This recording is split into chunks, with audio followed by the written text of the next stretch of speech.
that there is accessible or inclusive tourism, not only in the Caribbean, but around the world.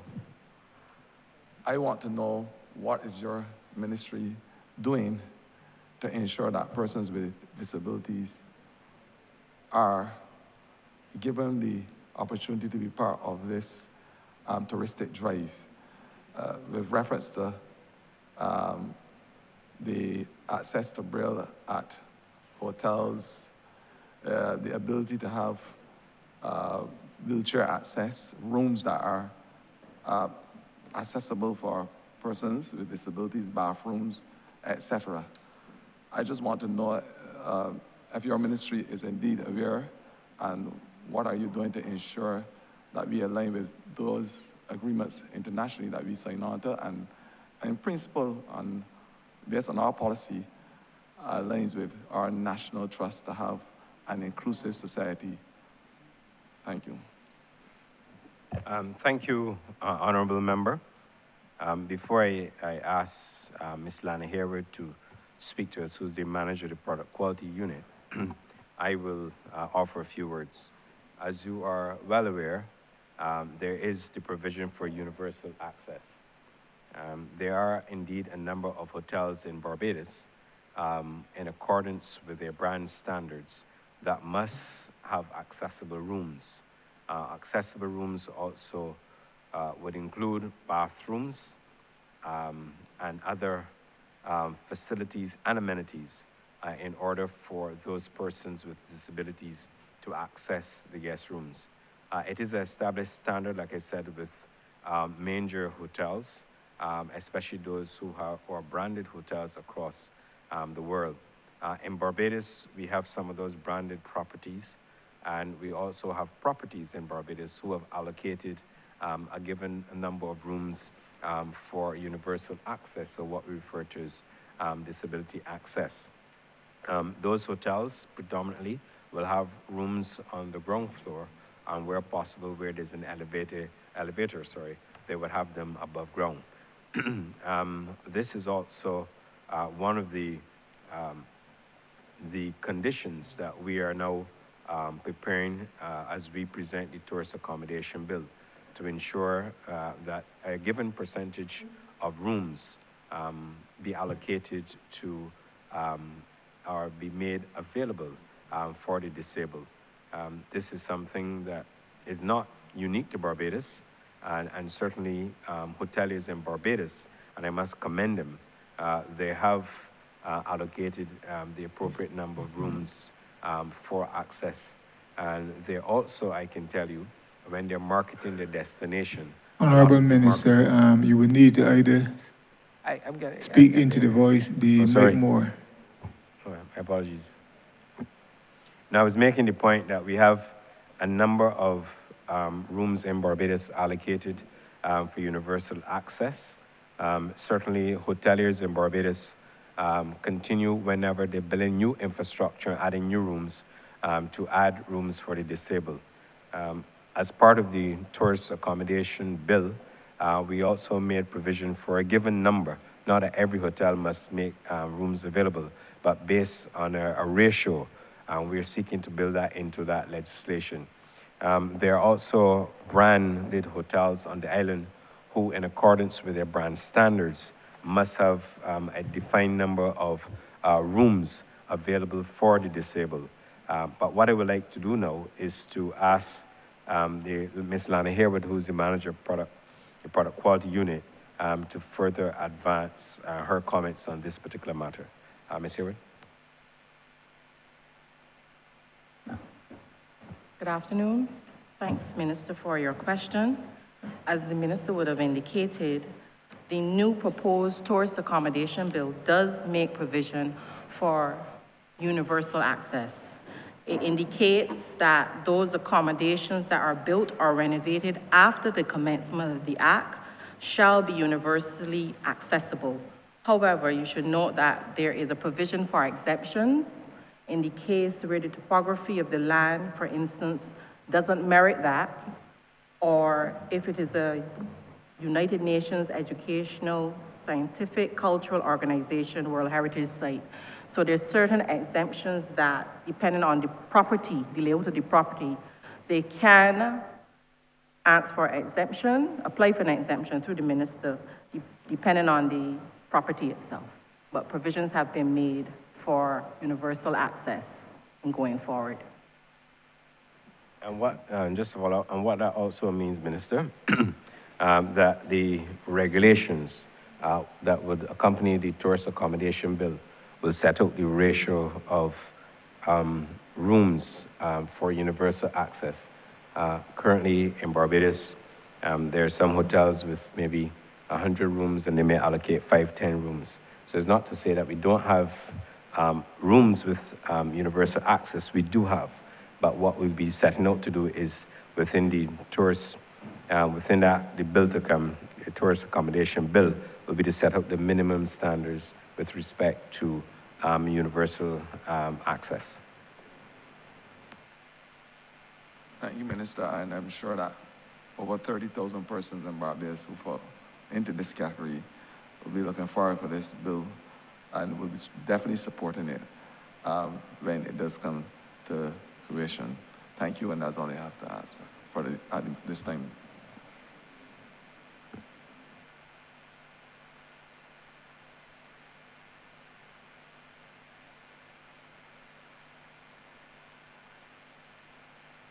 Honourable Member for St. Peter. Thank you very much, Mr. Chairman. I'm going to have to ask these in different rounds because there's not necessarily the connection between them all. I am very pleased with the work of the ministry, the minister, his permanent secretary, who I identify separately, and the rest of the team, because I understand and I've seen how they operate. One of the things that has pleased those who sent me to this place is the start of cruise calls at the Spikestown Jetty. I'd like, on behalf of those who I represent and who want to hear, what are the plans for, well, if there are any, for expanding that. I've had conversations with the minister on that before, but I think in this forum, it would be useful for those from St. Peter who are listening, from the north generally, including those from St. Lucie, because a lot of the tours emanating from those cruise calls go through St. Lucie as well. They would want to hear from the ministry, minister and officials, what are the plans for developing that, if there are plans for increasing the number of calls, the number of vessels, that kind of thing that will tell us how that product is being built out in the north. Thank you, Honourable Member. What we're experiencing in Barbados, based on the number of cruise ships that are calling, is the smaller luxury ships and yachts who are coming to Barbados. They're asking us for the ability to berth elsewhere. Of course, as you rightly identified, Spikestown has benefited from more than one cruise call. We are currently working with the smaller, what we consider the yachts and others to facilitate, including the port agents in Barbados, to build out additional, not only capacity, but to ensure we can have more cruise calls there. For us, the cruise companies, especially those who operate smaller vessels, have asked us to look at the expansion of that area. It is something that we are working on. I can't go into any greater details at this time. Suffice to say, Honourable Member, that we will continue to work with the cruise lines to build out additional cruise calls at Spikestown. When we go to see trade, either Europe or the USA, it is a conversation that we have. Currently, we have significant demand for additional cruise calls in Barbados. And as a result of the additional... I'm not hearing you over this interruption.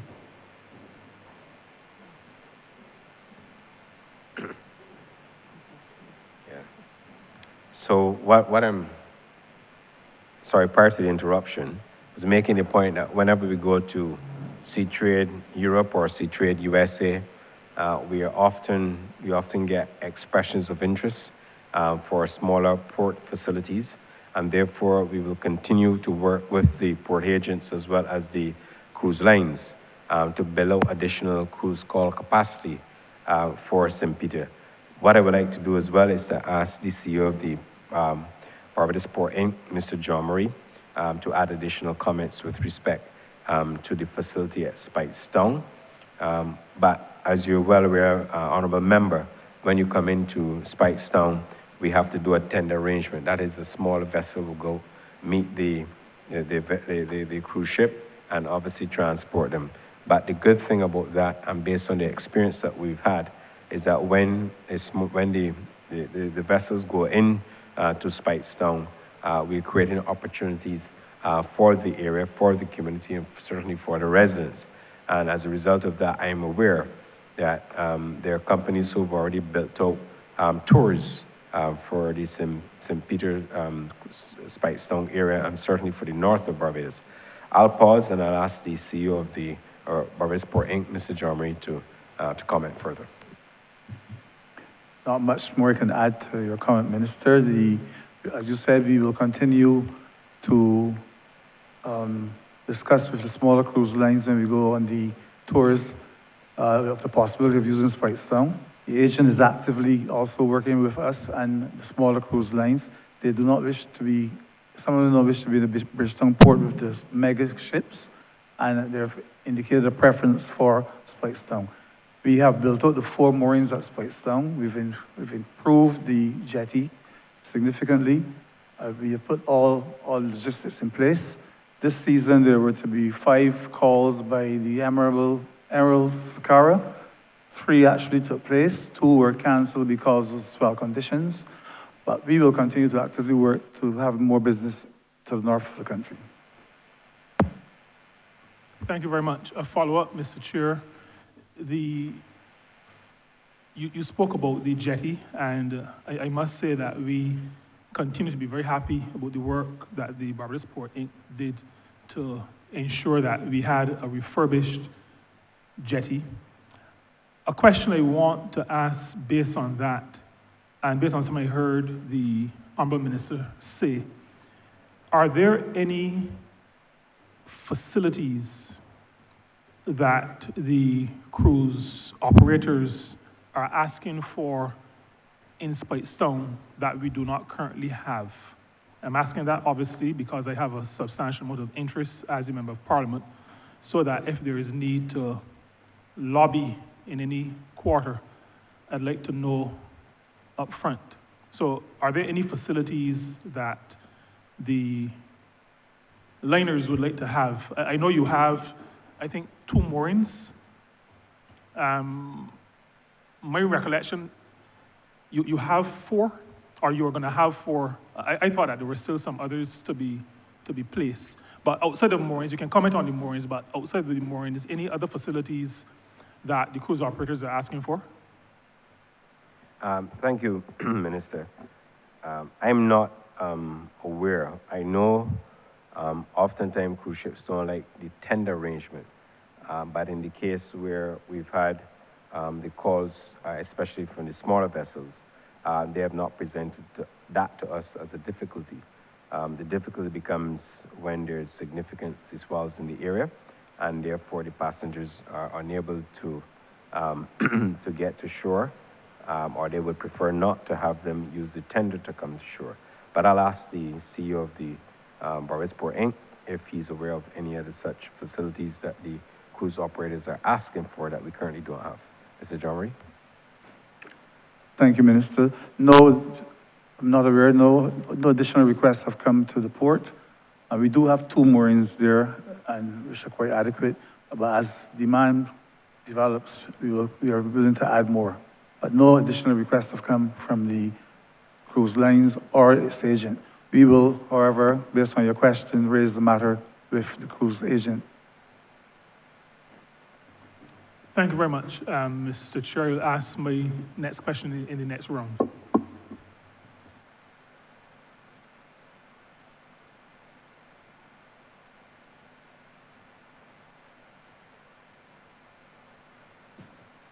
Honourable Member for St. John. Thank you, Chair. Minister, I have 3 questions. Chair, they're all related to flights, so they're connected, sir. The first question, Minister, is in relation to the TAG flights out of the UK. Can you speak to the success rate of those flights? Thank you very much, Honourable Member. Yes, we have the TAG flights in operation, and they are doing well. I will ask either the CEO or the COO of the BTMI to speak to it. What I can tell you, and certainly within the last 2 years, we've been able to secure 2 transatlantic flights during the winter, both operated by Virgin and British Airways. Those flights have contributed significantly to Barbados's tourist arrivals. We continue on the TAG flights to retain at least 65%. But what is also done for us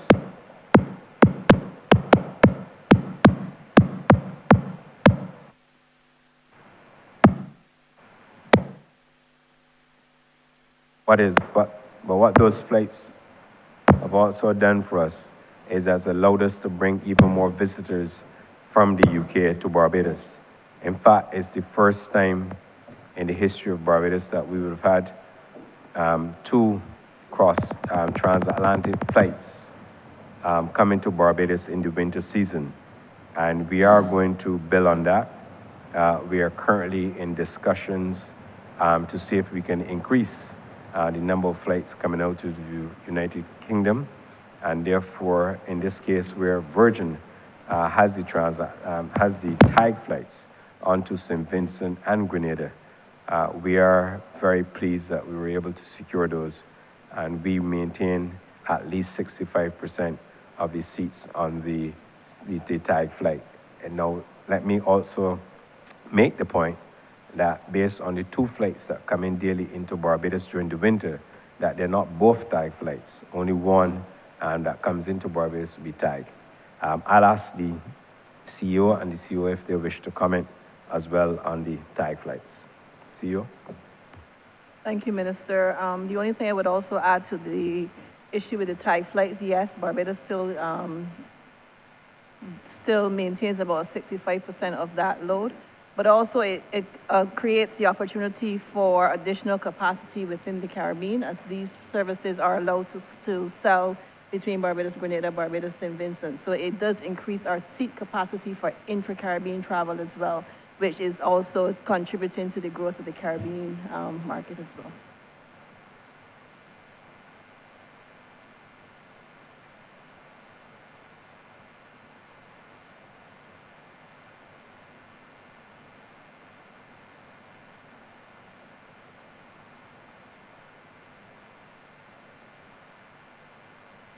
Sorry, yeah, that's the only thing to add on that point. Thank you. My next question, Honourable Minister, is in relation to new markets for the new financial year. Can you state what new markets you would be looking at for the new financial year? Thank you, Honourable Member. I'm happy you asked that question because it is a very good question. As we continue, the only way we can continue to grow Barbados' tourism is to seek out new and emerging markets. And as a strategy and as a policy position, the ministry has taken the view that we need to go into additional markets. We've therefore taken the policy decision to be executed and implemented by the BTMI to go into Africa and the Gulf states, combine that as one market at this point in time, and then to go into Asia and the Pacific market. If you look at global statistics, certainly UN tourism statistics, you will see that both Asia and the Pacific continue to represent very strong growth globally into other markets. And we are working at a pace We've already have both policies developed. They're yet to be submitted to my, no, one has been submitted, and I'm waiting for the follow-up document on the Asia Pacific market. Once those documents are submitted, we will then take it to the cabinet for formal notification. But we believe that if we continue to grow and build out the Asia Pacific market as well as the Africa and Gulf states, that would present a wonderful growth opportunity for Barbados, particularly in Barbados, where the government has pretty much almost a visa-free travel hassle and visa-free arrangements coming into Barbados. I think it's a great opportunity for us. If you take, for example, the Gulf states, when they travel with their families, and oftentimes not having to go through maybe the UK or United States, it presents a wonderful opportunity for us to sustain that market. The same applies to Africa, and and also within the Asia Pacific region, where there's no real requirement for visa access into Barbados, albeit a couple. It's another opportunity for us to grow our tourism sector. So we are going to be going full steam ahead in the forthcoming financial year to grow. There has to be a presence in the market. The presence in the market is to create the awareness that is needed. And once we get the awareness, then we move in to a lot of what we call the detailed positioning of the market in order for us then to generate additional seat capacity. It will take us some time to develop both markets. It took us, for example, when we went into Latin America, it took us not so long to develop market, and as a result of that, we got flights coming into Barbados. And if we want to build out international connections, certainly between Dallas and Chicago, specifically deal with a lot of the flights that come in from Asia to Pacific and elsewhere, it is an opportunity for us to strengthen that market. So we will be going into those two new markets, and those new markets, we believe, based on all the data that we have available, based on all the UN statistics, we are well positioned to derive growth over time. But I make the point, it will not happen overnight. It takes some time to grow the market. But the good thing about Barbados is that when we go into the market, we position ourselves in the market, that we have the officers who support us and who can obviously execute the strategy in the market for us to generate additional growth. Thank you. Based on your track record, Minister, I know that we will reap the bounty at the end of all of this. My final question, Chair, is in relation to the Middle East. I mean, the world is watching. How are you dealing with the impact or fallout as it relates to the war in the Middle East? I yield back, Chair. Thank you very much. It is a situation that we will be monitoring. Of course, associated with aircraft, a major component is fuel. We have to monitor, obviously, the price of oil. If it becomes, and if it gets out of control, obviously there will be a attendant increase in airfares. Whenever there's an attendant increase in airfares, it means therefore that travel sentiment or travel demand could slump. But I'm, excuse me, I'm confident that as we continue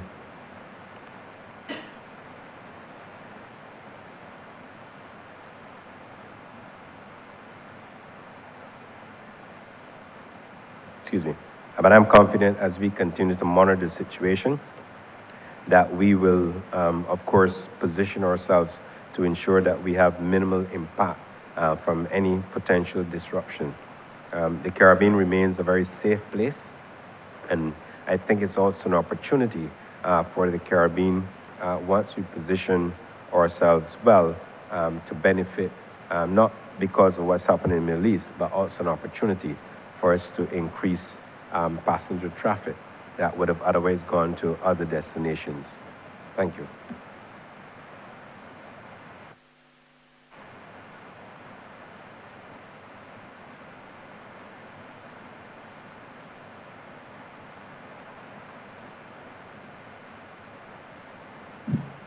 Honourable Member for St. Philip West.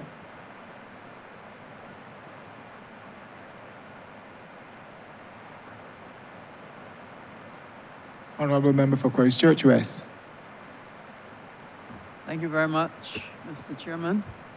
In a similar vein for the questions that I asked about the airport, I'm going to switch to the other port now, the Bridgetown port, and ask similar questions in terms of what expansion programs that you have in train.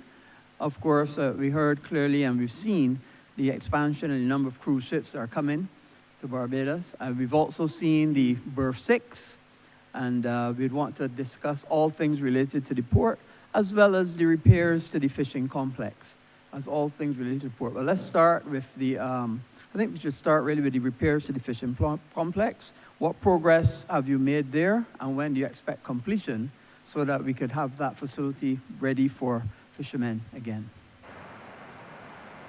Thank you, Honourable Member. I will ask the CEO of the Barbados Port Inc., Mr. John Marie, to comment. But before he takes the microphone, I think it's important to recognize that Barbados continues to grow and build out its cruise infrastructure as well as part of the Bridgetown Port expansion. You recall that berth 6 has been completed. We are currently receiving cargo vessels there and also some cruise ship vessels. We've always been plagued with the problem prior to berth 6 in Barbados, where there's always competition for cruise ships and cargo ships to come in to dock and to obviously utilize the berthing space. Of course, as we continue to build out our cruise facilities, attention will have to be given now to the expansion of a finger pier or 2 at the Bridgetown port. This is absolutely necessary based on the demand that we are seeing and the number of requests that we are getting, from the cruise operators. So I will ask the CEO of the Barbados Port Inc., Mr. John Marie, to comment before I come out. Thank you, Minister. The berth 6 project is a cargo berth. It is a 315 meters long berth, currently 11 meters in depth. Eventually will be dredged to 13 meters. It is about 90% completed with 2 new electric gantry cranes. 65% of the reclaimed land has been paved. The total area to be paved is 6.3 acres. Eventually, that space will be configured for what we call a retired gantry operation to increase the density, the capacity of the port in the area where that refers to how containers are actually stored. That project is, as I said, it's fairly well advanced, is primarily intended for cargo, as there were many complaints with respect to, as the Minister said, conflicts between cargo and cruise. However, it has been used for all types of ships. It's been used for grain ships. It's been used for sand ships. It's currently being used at this present moment to discharge a vehicle carrier, and it's also being used for container vessels. So it's been very useful to us, particularly during this time of year where we have all the increased activity with the cruise ships. The Shallow Draft Marina, that's 99% complete. It's just awaiting naming approvals. That has given us an additional 70 new yacht berths. We have a ro-ro berth where the inter-island schooner, which comes every week bringing fruit from St. Vincent and docks. We also have in that area a fish market facility for the sandpit fishermen. There's been commercial buildings, and there is also a fuel dock and a fuel station. It's all tenanted. The entire thing is tenanted. So we are quite pleased about that. That was a $40 million Barbados project. The cargo freight station and central container examination facility is one that we also has all the planning permission. This is one in which the central examination facility is where we want to see all containers coming into Barbados, rather than going out to consign these locations and then for all the regulatory agencies, the customs and so on to go to inspect. That all that's done within the port. So we want to have a central examination facility for that purpose. All the design work has been completed. We're relooking the location for that project because it was a $40 million project. We're looking to utilize the existing shallow draft shed as that is not in use currently, and therefore reduce substantially the cost of completing this project. The aggregate berth project, again, design, all permissions granted. This is a project intended to reclaim substantial quantity of lands to the north of the existing flour mill in order for us to facilitate the discharge of sand, aggregate, boulders, and so on. Currently, that's being done adjacent to the flour mill. This is not really adequate. The intention there is for us to build up this aggregate berth where sand, as we all know, is being imported into the country. There's no sand here now, or hardly any. So there's sand barges that come here almost weekly, bringing sand for all the construction projects that are ongoing. This is a $90 million project, but we are currently also examining the possibility of having such a facility at Arawak. Although we believe in the port that we will need both because the port needs space. We have within this month alone, there's 4 vehicle carriers, 2 today, 1 on the 18th, 1 on the 31st, bringing 1,000 vehicles into Barbados. And that creates a dilemma for us in terms of storage on the terminal. So we really need to find adequate storage space nearby. The idea, of course, is to have the agencies clear those cars as quickly as possible, but that's a work in progress. But in the meantime, we do have, that creates a bit of congestion for us at the port. The boat haul-up facility, the intention is to have a facility where boat repairs will be conducted, and you can't do that until we've relocated or built out an aggregate facility, and because that's space allocated for such a facility. That's a $12 million facility. There are some restoration projects that are ongoing. The bulk facility called the flour mill dock that was damaged by a legend. A ship struck that with severe swell conditions and damaged the dock. It's being repaired at present. The breakwater, which joins the arm, which is critical to our cruise vessels and our cruise business, that was damaged during Beryl. Discovered a number of months later, that's under repair currently. And of course, the molasses tanks, we also have to see how we can use those possibly for water storage and so on. With respect to the fisheries breakwater, Barbados Port, we were asked to be the project manager for that project and to get it done quickly. The arm was finished, the project was completed on the 20th of February, so it's fully functional. There are additional works to be undertaken at the fisheries complex, but that's under the purview of the fisheries division.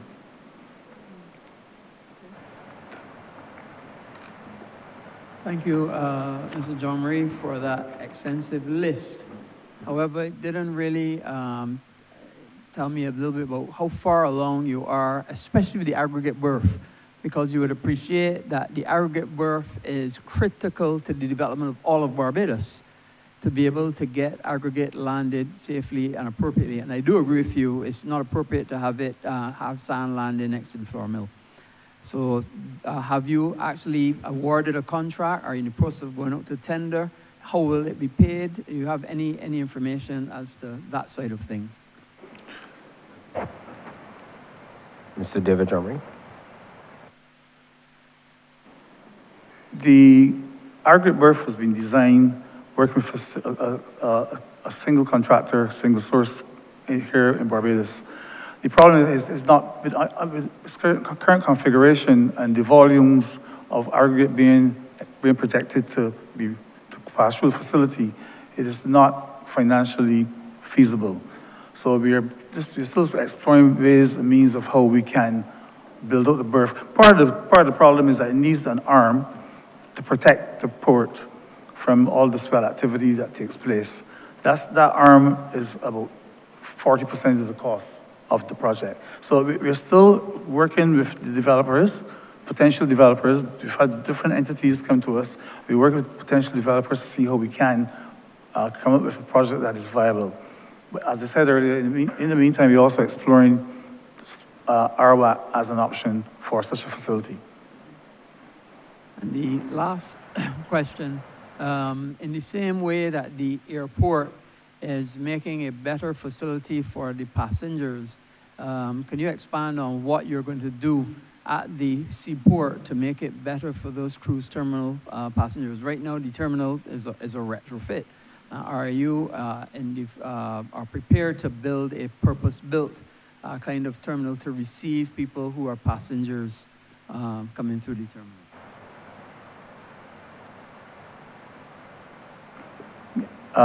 Indeed,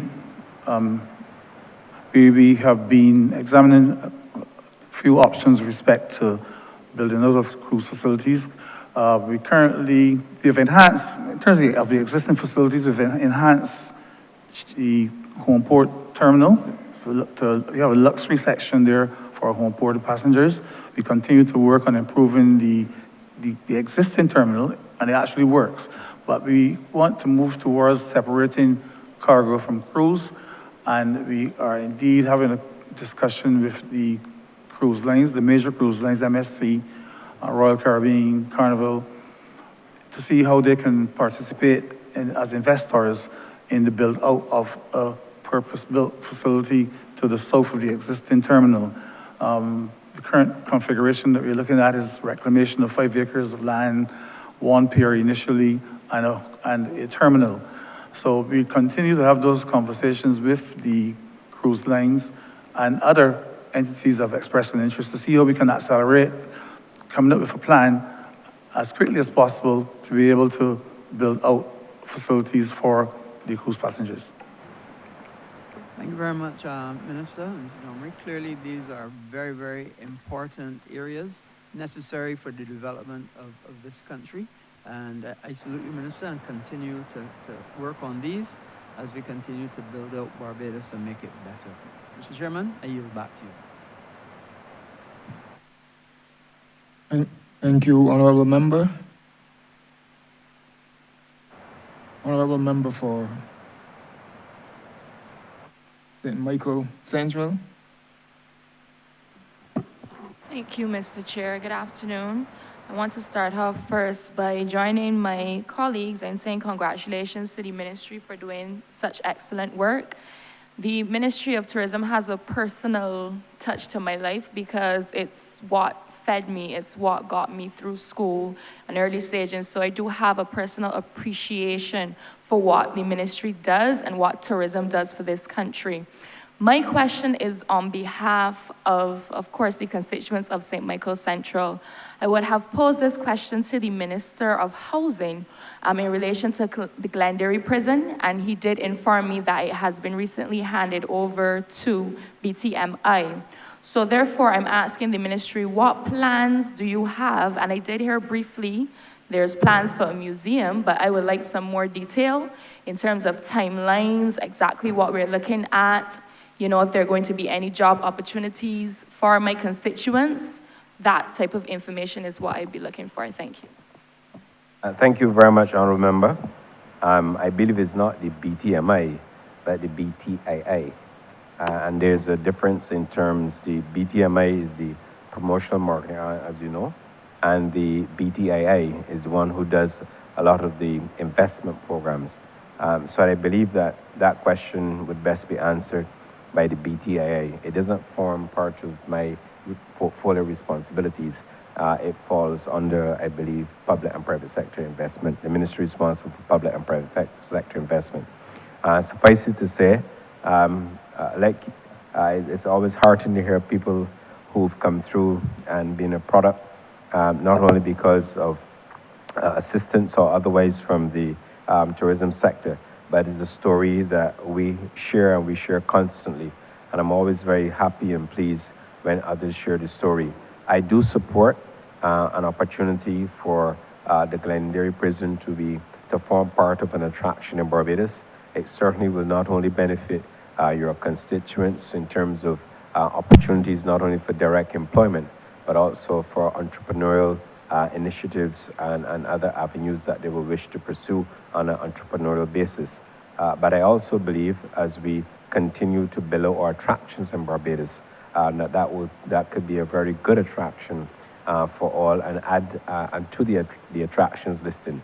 So I will say that we will wait when the formal plans have been prepared and all the necessary arrangements are put in place for the building out of that facility as an attraction. Thank you, Minister, for that clarification. I yield back.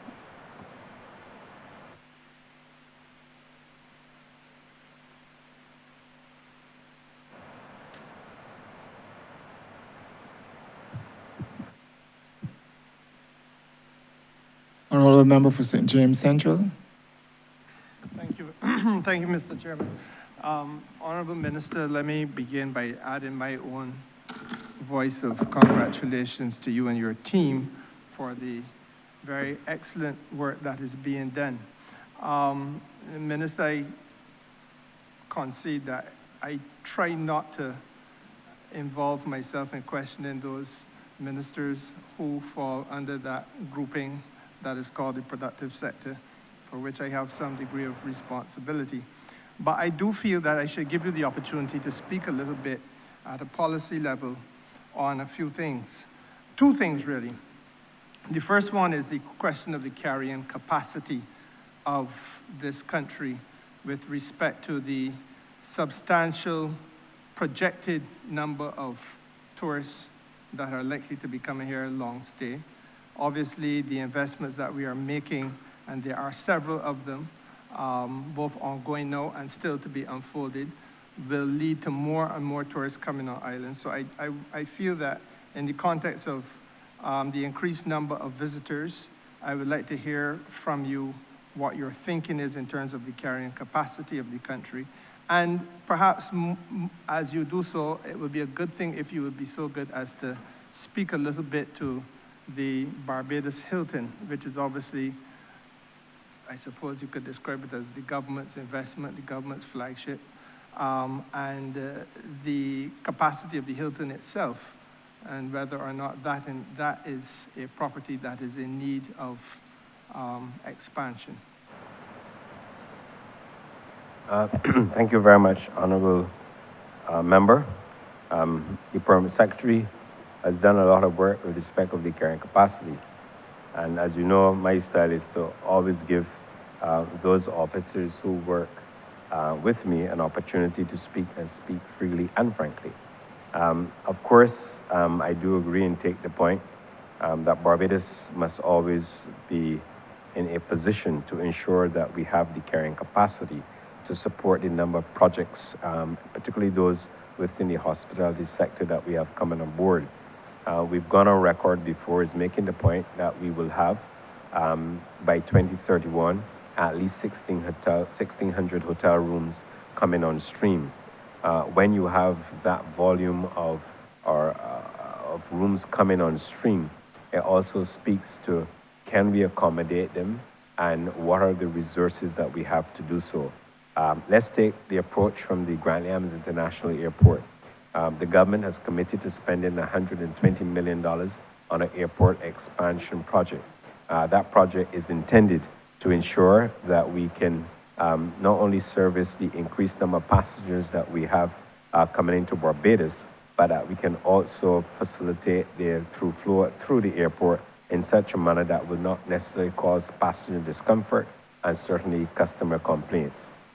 The follow-up issue to that would obviously to ask whether or not we will have the staff in order to support the number of rooms that we have. Of course, we've heard today that there's the Hospitality Gateway project. The National Transformation Initiative is also working. And I'm aware that also within the BHD, they also have a number of training programs to onboard people who are interested within the sector. Then it comes to the utilities with respect to water and electricity. And certainly as we go further north in terms of developments that we have coming on stream, obviously the desalination plant that we currently have at Spring Garden will help us, but also the country will have to look to see if there are other desalination plants in the north of the island that would be required in order to satisfy the demand. The good thing or the fortunate thing for us is that not all of the hotels are coming on stream at one time. There's obviously a gradual. You would have seen, for example, Hotel Indigo that came on board and is now fully open, catering to 128, it has 128 rooms catering to guests. Then you have the Blue Monkey property, the Green Monkey, sorry.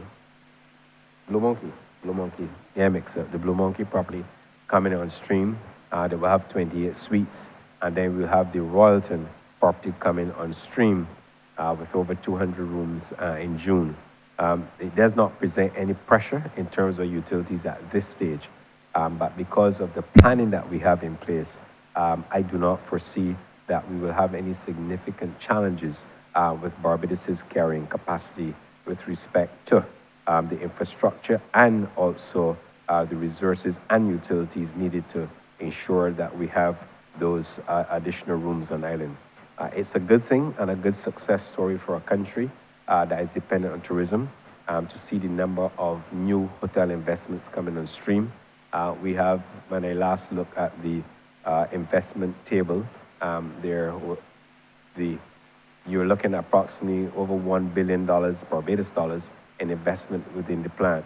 And when you have persons as in the form of investors coming to your country and making that substantial investment, it not only speaks to the confidence, but it also speaks to the brand that Barbados continues to be that very strong brand, and representative of that brand is its people at the core of it. And therefore, I believe we will not have any major challenges associated with our carrying capacity. I will ask the Permanent Secretary if she wishes to comment any further. Permanent Secretary. Thank you, Minister. The study, Senior Minister Simmons, had reflected that I think the equilibrium number, if I remember correctly, was about 14,000 visitors per day before you start to see any degradation of the services. So with that in mind, we are trying to make sure that we keep the conversation going, certainly with our partners. Minister spoke to the build out of the accommodation and how that is going. And certainly, of course, there is usually a conversation with the utility in Barbados in order to be able to supply the demand. And thus far, we have not had any challenges, and we will continue to monitor this along with the service providers to make sure that we do not, or we minimize the potential destabilization of the infrastructure.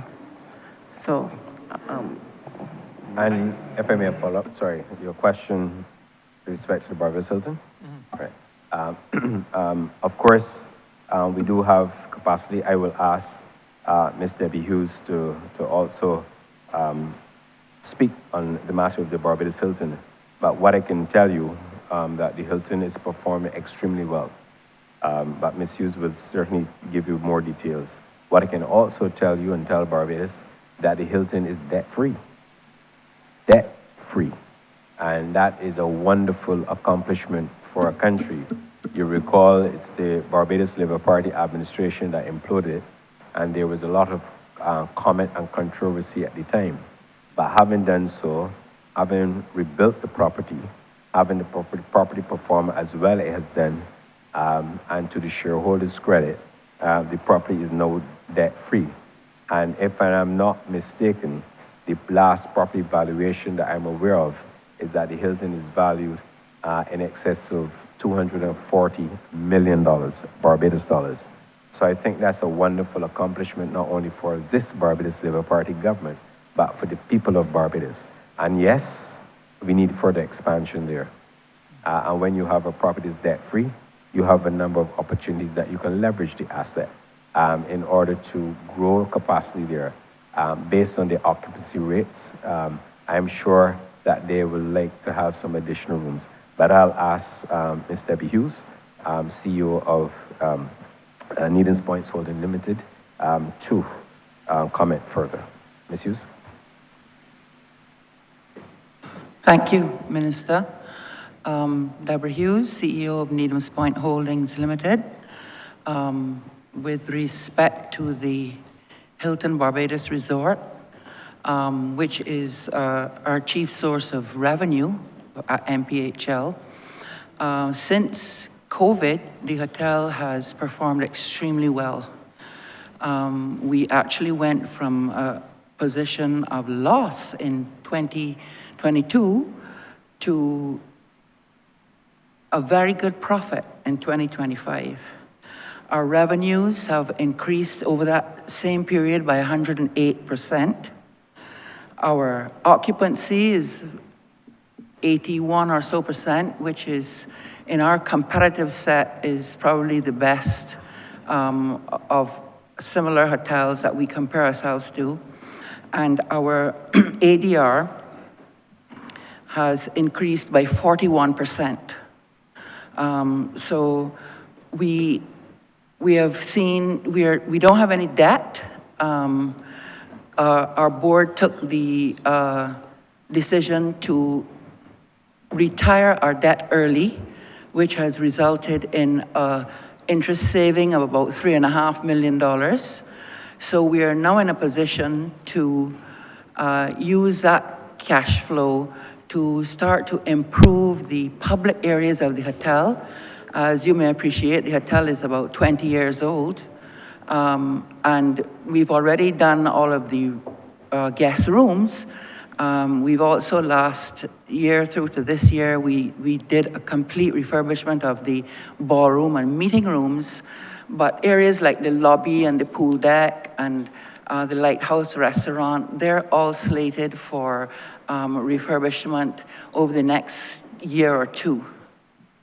So we are very happy with the way that the hotel is operating.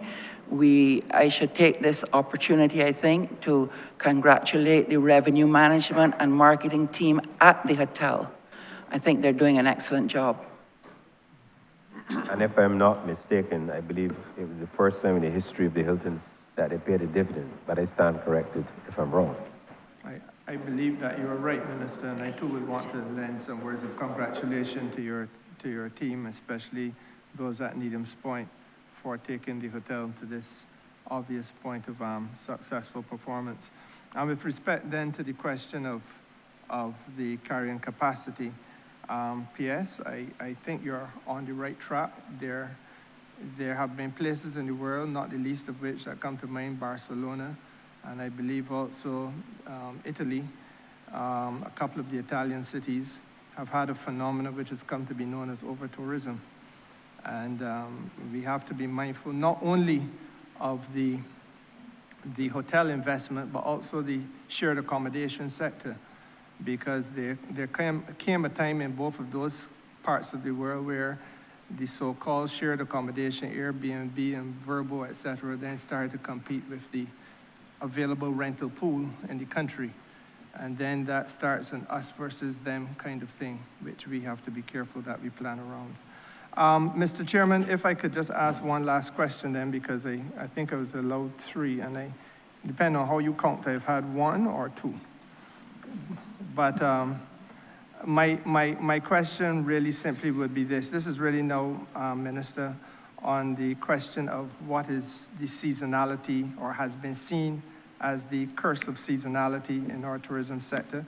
I know you have strong views on it, and again, I would like you to be able to say a few words as a policy statement on it, because we have to focus on mitigating the impacts of seasonality in terms of employment in particular. In terms of defending our market share, we have to be innovative and we have to be diversified, and experiences must be diversified.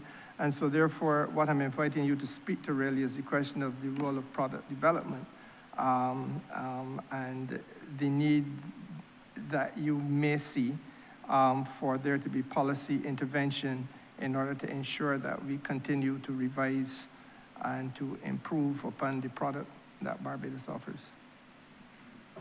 Thank you, Honourable Member. And I do agree with you with respect to product. We have to continue to not only have the incentives and concessions available for hotels and generally tourism products to improve. Based on Barbados's rate structure for hotel rooms, it is important that we offer a product that is not only conducive to the very location that we offer, but is also competitive. If we fail on our competitiveness, then the country will not receive further benefits from the tourism sector. Product development is absolutely critical. And I've always said to those within the ministry that to avoid a product trap, that we have to ensure that our product is brought up to speed. I'm very pleased with not only the new accommodation that's coming on stream, I'm also very pleased with the services that are being offered. The one thing that we have to pay critical attention to, and particularly as we go into the Latin American market, is that we now have to ensure that our food and beverage outlets go beyond our traditional 10 or 9:30 opening, and certainly maybe a 9 o'clock last order regime. If we are going to expand and we are going to grow tourism, that is a part of the product that we have to address. The ability for persons to probably eat a bit later and also have the opportunity to dine later. And that is a defining moment for us. I intend to have further discussions with the Barbados Hotel Association and all other stakeholders to ensure that we can actually move in that direction. You would have seen the incentives, for example, that we've provided for restaurants and bars to help them even become more competitive. We also have them within the hotel structure. But we really now need to have the product moved in the direction that will certainly sustain the growth that we're looking for. If there are other islands who will offer a range of products beyond a certain time and we are not there, then we will fall behind and we will become uncompetitive. With respect to seasonality, I believe certainly that within the last 2 to 3 years, you will see a shift. Before, we would not have aircraft landing here and going beyond a certain date.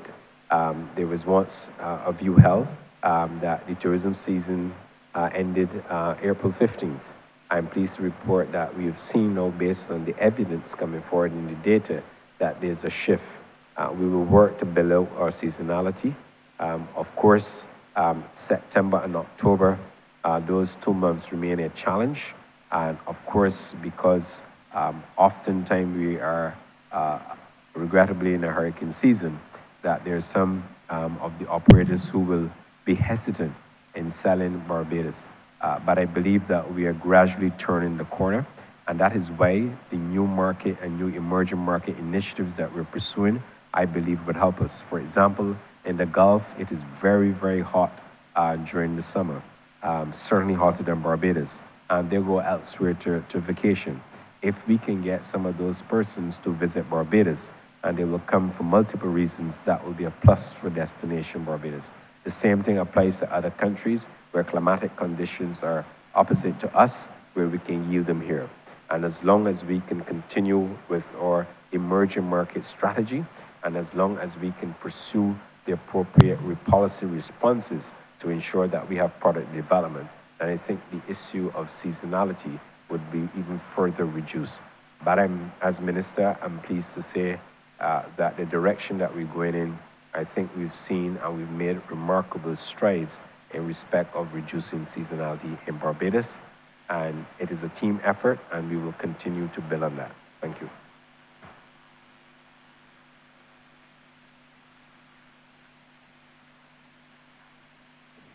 Thank you, Mr. Chairman.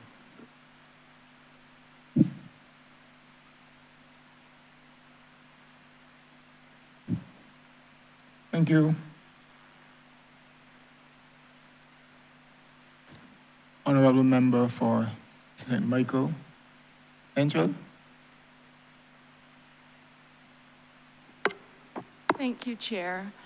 My question, and I believe the ministry touched on it earlier in terms of the linkages policy, but I wanted to go a little deeper in terms of a local procurement policy. Does the ministry have a local procurement policy with, for example, the hotels, where there will be a minimum percentage of food products or the same arts and crafts you were speaking of to be placed inside of the actual hotels? So, for example, we produce pepper sauce, or we produce jams, some of us produce soaps.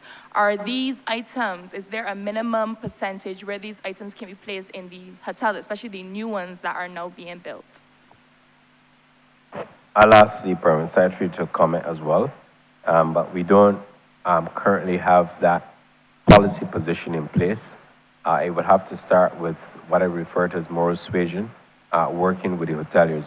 For example, a number of artists that we have in Barbados who we would want, for example, the hotel sector, whenever they're refurbishing their properties, to purchase art locally versus buying art abroad. And there are several other products, and that's why we started the Linkages Council to create that awareness. And represented on the Linkages Council, you have not only hoteliers, but you have agriculturalists, you have others who sit on that council. And the goal of that council is to ensure that we can even build more linkages, but more importantly, that we can drive even more sales for manufacturing, well, generally for people in Barbados who supply, who would have product and or services to supply the tourism sector. I'll ask the Permanent Secretary, P.S. Blackman, to comment further. Yes? Good afternoon. Thank you for the question. At this time, we don't have a specific policy. I'm linking what you are asking to be a type of affirmative action for local businesses to sell their products on to the tourism sector. The approach that we are taking is to create more of that awareness and build.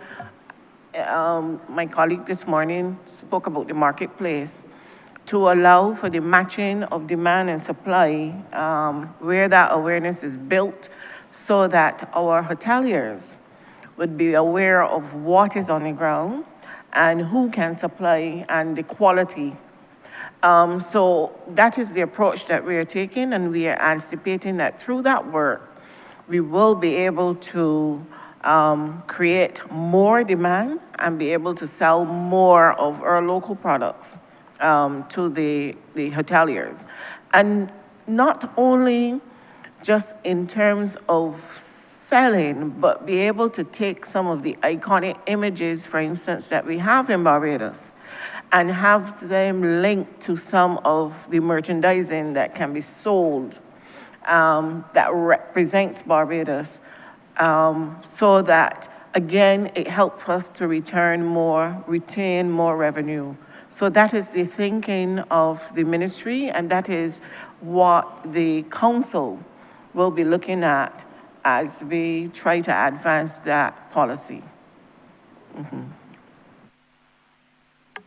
Thank you. And a follow-up to that, you know, I'm always an advocate for the small man. Will the ministry, or rather the council, be assisting those small businesses, these small entrepreneurs out there, to help them meet the packaging and certification and other standards that they may have that are required by the hotels and large tourism entities?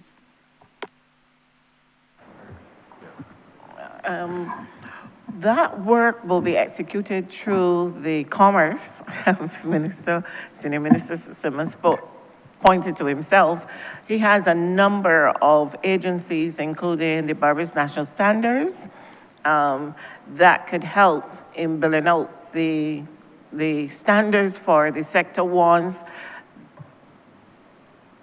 There's a level of, they have been set, let me see. So we intend to work closely with his ministry There's also a small business unit under his ministry as well that helps to set the policy framework for small businesses. And I believe once people understand what are the quality requirements in order to supply a particular good or service, then his section will be able to help with the labeling and so on so that they can meet the requirements in order to improve their supply to the.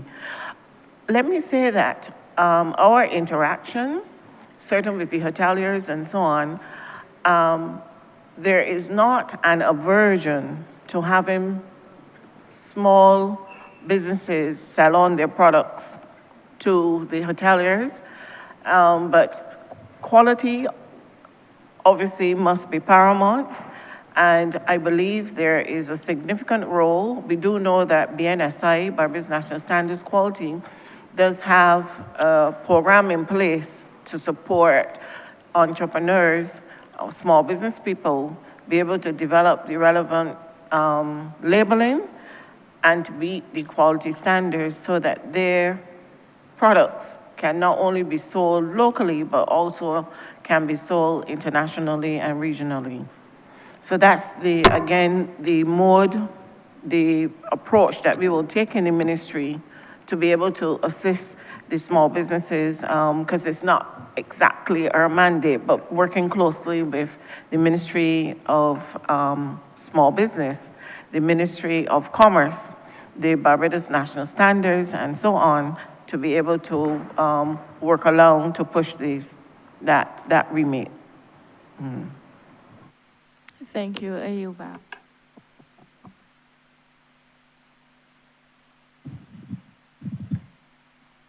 Thank you, Honourable Member for Christchurch South. Thank you very much, Mr. Speaker.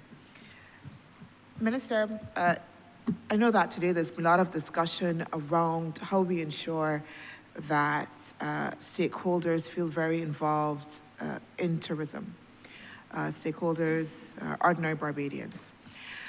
And I have a question that's probably perhaps a little bit heavy and a little bit involved, but I need to ask it nevertheless. So one area in my constituency is the Dover area, where there are a number of tourism plans. But the placement of those tourism plants within a community means that very often the residents feel displaced, whether it is due to traffic congestion, whether it is due to the activities of the hotels in the area themselves.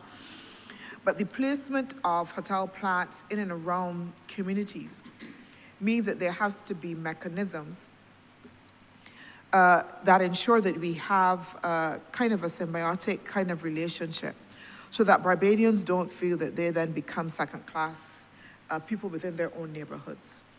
And very often as well, what the residents would complain about is that when they have concerns or issues, they don't know where to go or who to call, where that strategy lies in terms of how we do that development. So that, while the ministry can boast of the number of tourism plants, the number of hotels, the question is who then monitors where there is issues of, I'll use the word dislocation, or challenges. Where does that overall strategy lie for how we kind of make sure the development of tourism plans does not then create friction amongst locals and tourist development?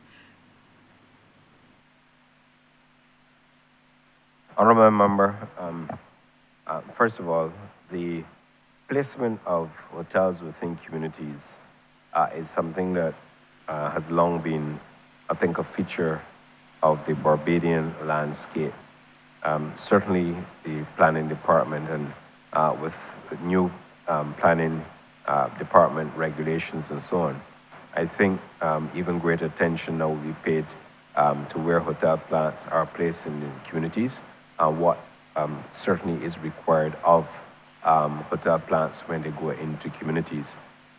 In the area, of course, in the Dover area, where there has been for a long time tourism, not only hotels but other tourism products within that area, would have seen not only benefits for the community and benefits for the country, but what I'm hearing you to say is that oftentimes there are issues that will certainly would revolve around whatever is happening in the community. We don't have, we have a product department that focuses predominantly on the product within product in Barbados, ensuring that the standard of accommodation is maintained to a specific standard. We don't have a mechanism for feedback which would allow members within the community.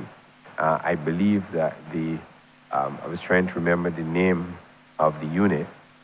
I believe the Citizens Engagement Unit that would be responsible and take calls and field questions from members of the public and respond to them. I think it's led by the Director of Citizenship Engagement. And that obviously is an opportunity whereby persons have any concerns with respect to the plan. Of course, if there's going to be new plan in the area based on the town and planning, the planning department regulations, a billboard must be posted. It must set out what is to be had on a particular site, and then comments are entertained. And I often know that, oftentimes that you have to obviously engage in a number of studies to ensure that the plant is fit for, or whatever tourism product is fit for a particular area. So whilst we don't have it within the ministry directly, I think there's an opportunity for us maybe that we can think about it and see how best we can work with communities on a PR basis, or have discussions with the Citizenship Engagement Unit to further and the launch of appropriate PR to facilitate responses from the community. Thank you for that, Minister. You know, I'm appreciative of how you ended, because at the beginning I was feeling a little bit like how my residents would feel. Everybody tells them it belongs to, the issue belongs to somebody else. So the issue belongs to planning, the issue belongs to citizen engagement. But at the same time, as you said, the country gains a lot of benefit from it. Tourism talks about, again, how many new hotels we have, you know, and all of that, and we encourage citizens to play our part. But when the citizens have concerns, then there doesn't seem to be any central authority that takes that up. And I hear you saying, okay, we'll try to do some PR and think about it, but I'm encouraging you to think about it very critically, because if we don't, and as we see the growth, as you have said, of tourism and the interface with communities, we want to be able to maintain a level of harmony.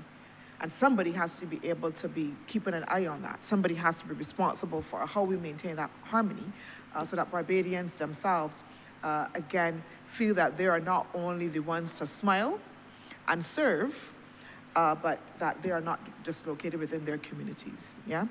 And so my next question then has to also do then with the interface and your work then with the other tourism players as well in this respect. I remember, again, from the residents of Dover, having a challenge and trying to find out, again, from the ministry, where they could go, and then being pointed to, I believe, which was the Tourism Association, or the Hotel Association? BHTA, and then it wasn't the BHTA, it had to go somewhere else. And so I'm asking then, what is the nature of the working relationship that the ministry then has with the other kind of players within tourism, again, to make sure, again, that we have that level of harmony that is needed? Honourable Member, I will tell you that we work effectively with our stakeholders. There's a lot of engagement. Barbados certainly could not have been growing tourism at the rate it's been growing unless we have the good cooperation of the BHTA and other stakeholders. And that will continue, certainly under my watch, continue to be a focus.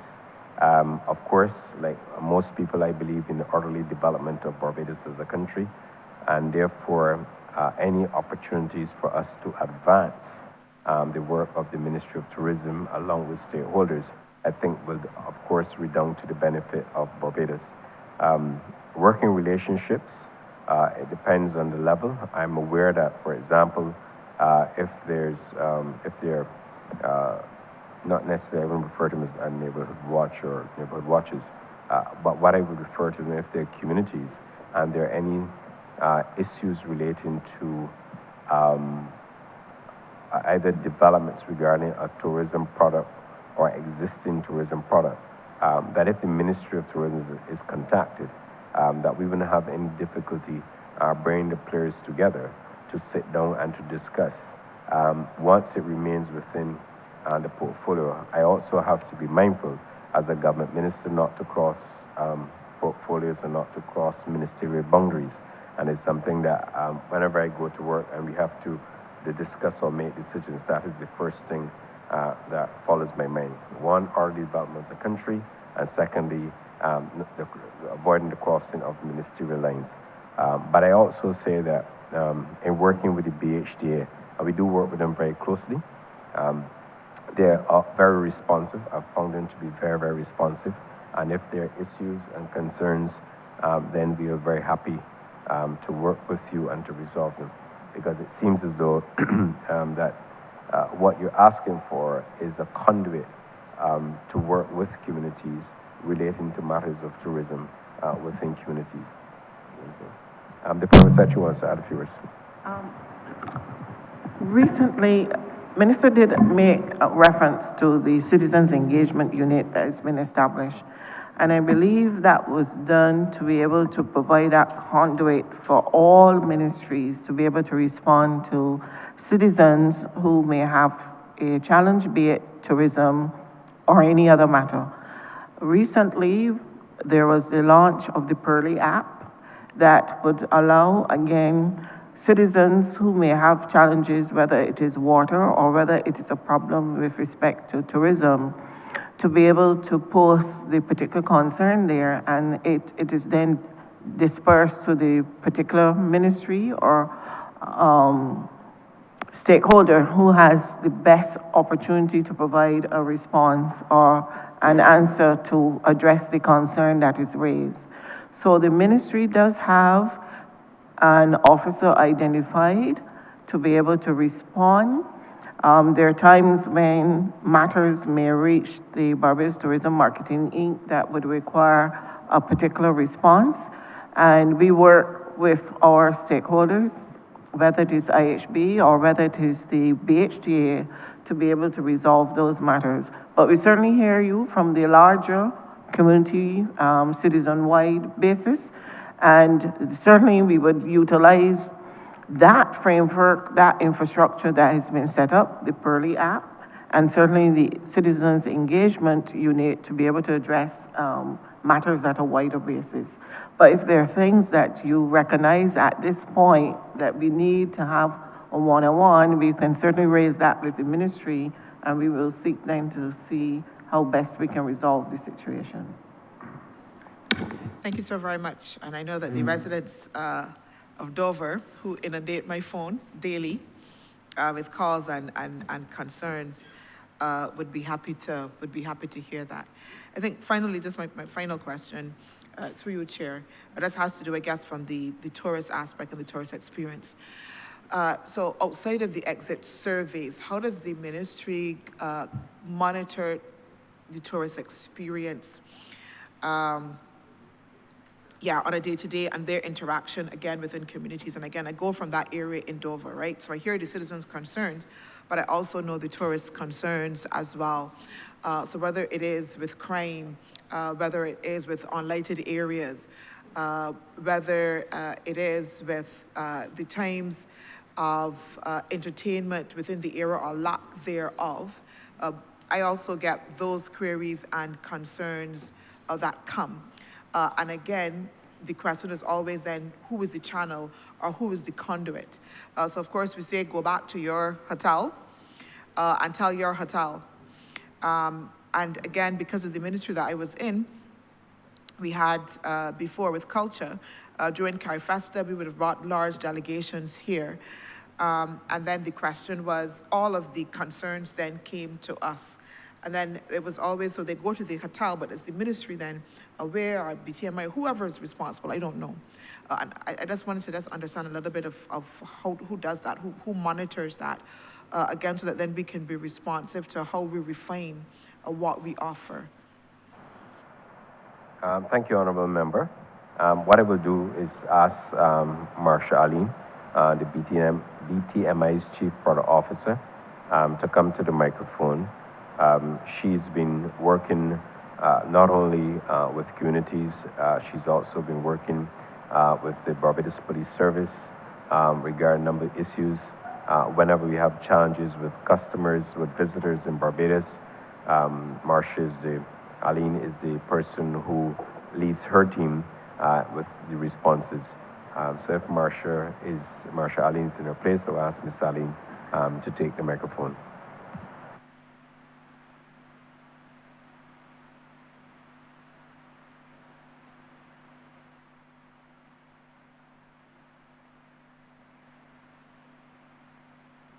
Development Officer for the Barbados Tourism Marketing Inc. Is it possible, can I ask Minister to repeat the question, please?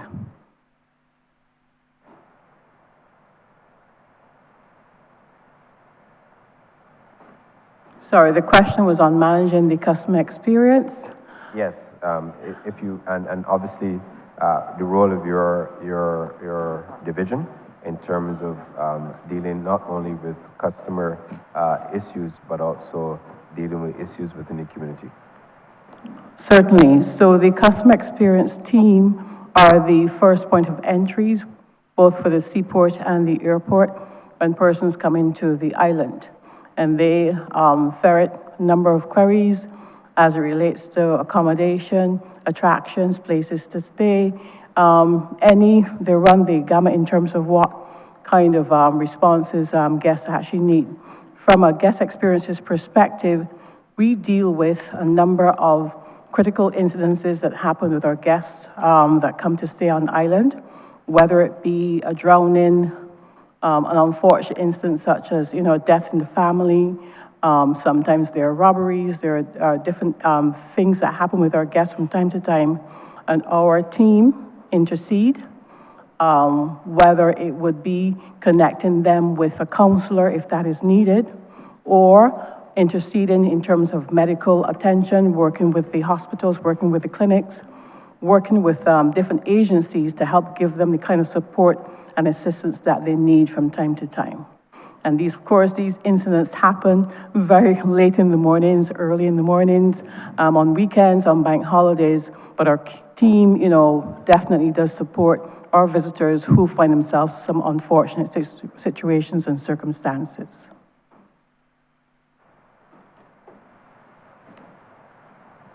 Okay. From a destination management perspective, we also work with a number of the agencies across the island, whether it would be the Ministry of Health, NCC, MTW, a number of the ministries to ensure that the product, whether it is the beaches, the roads, we report on issues as it relates to things from a road perspective, from a beach perspective, from a medical perspective, to ensure that the overall product gets the level of attention that's needed to ensure not only that our guests actually enjoys the island, but our locals as well. So we work very, very closely with the lifeguards at the NCC. We work closely with the Ministry of Beautification and Environment as well. And of course, the Ministry of Health, as it relates to any kind of issues that may be, relevant across the island. Thank you very much, Ms. Aline. And if I may just comment further here with your permission, Mr. Chairman.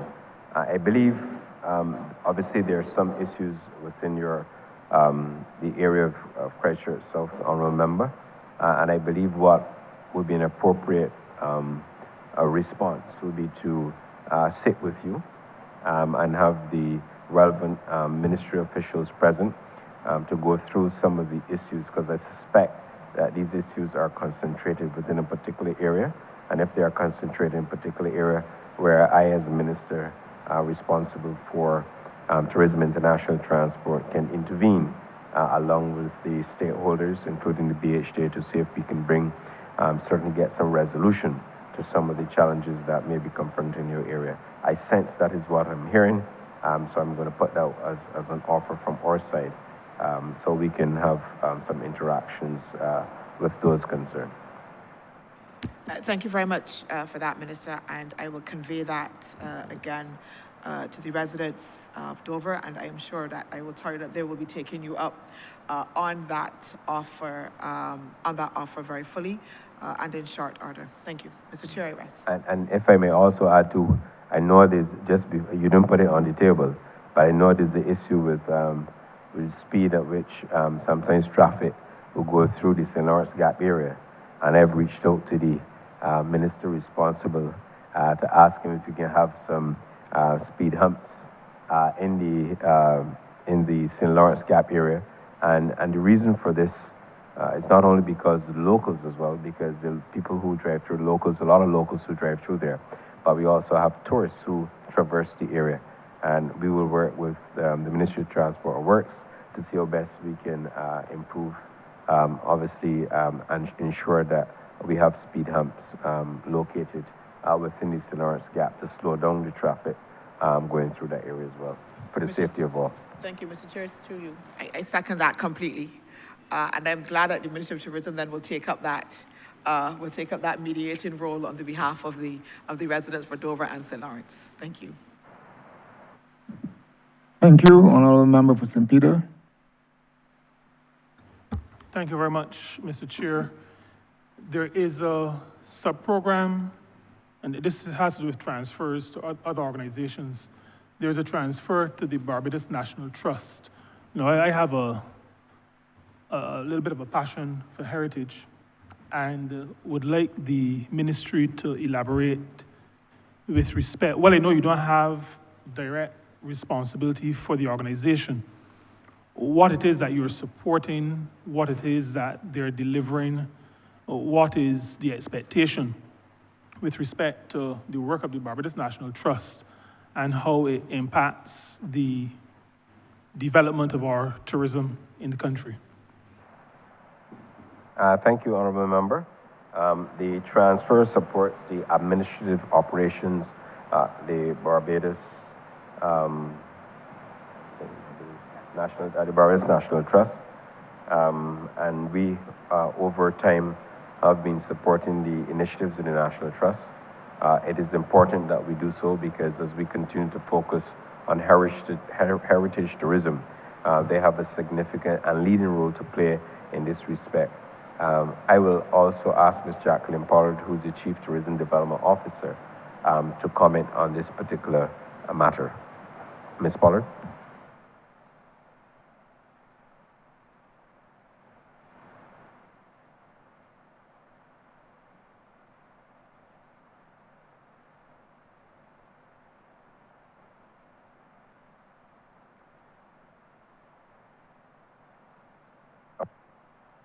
Okay, come in. Okay.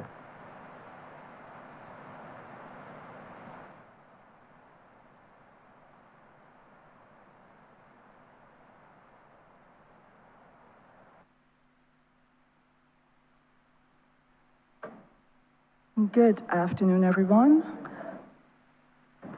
My name is Jacqueline Pollard, Acting Chief Tourism Development Officer.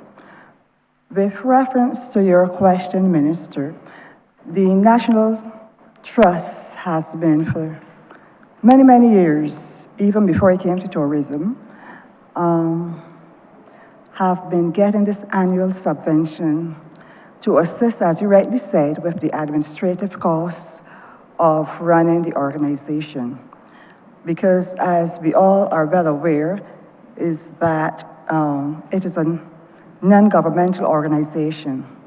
It does not generate enough funds from the fundraising activities, be it through the open house during the annual winter tourist season, where we invite both locals and visitors to tour the many great houses and also gardens around the country to add to a different type of experience that they could see part of our history.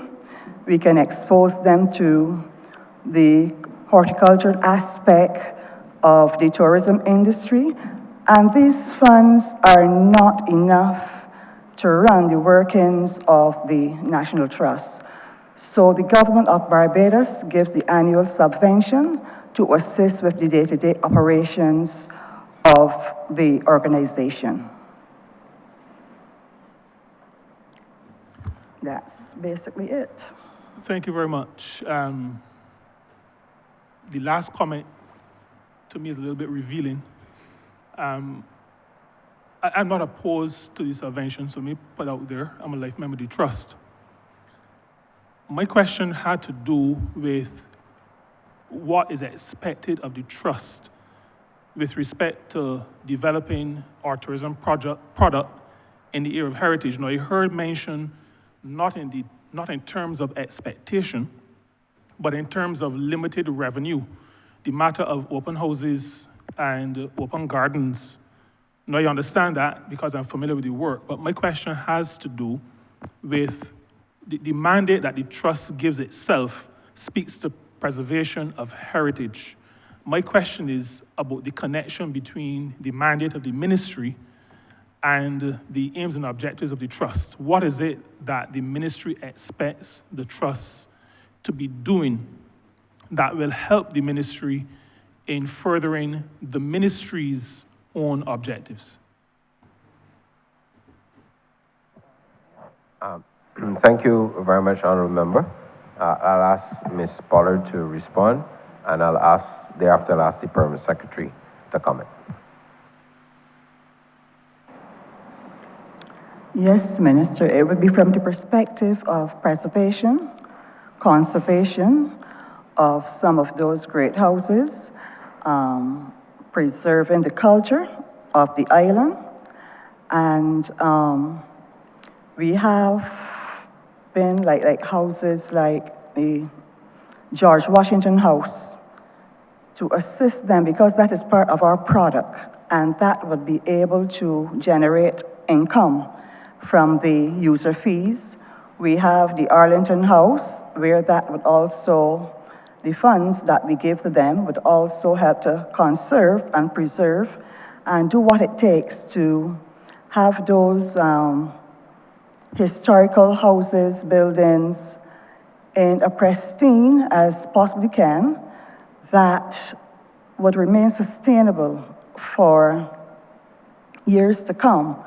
And that is a very big component of our tourism product. And we have to preserve that as part of our culture. So the work that the ministry expects the National Trust is that to continue with the preservation, conservation, to make it sustainable, not just for tomorrow, but for many, many years to come, because we want our product to be very much sustainable.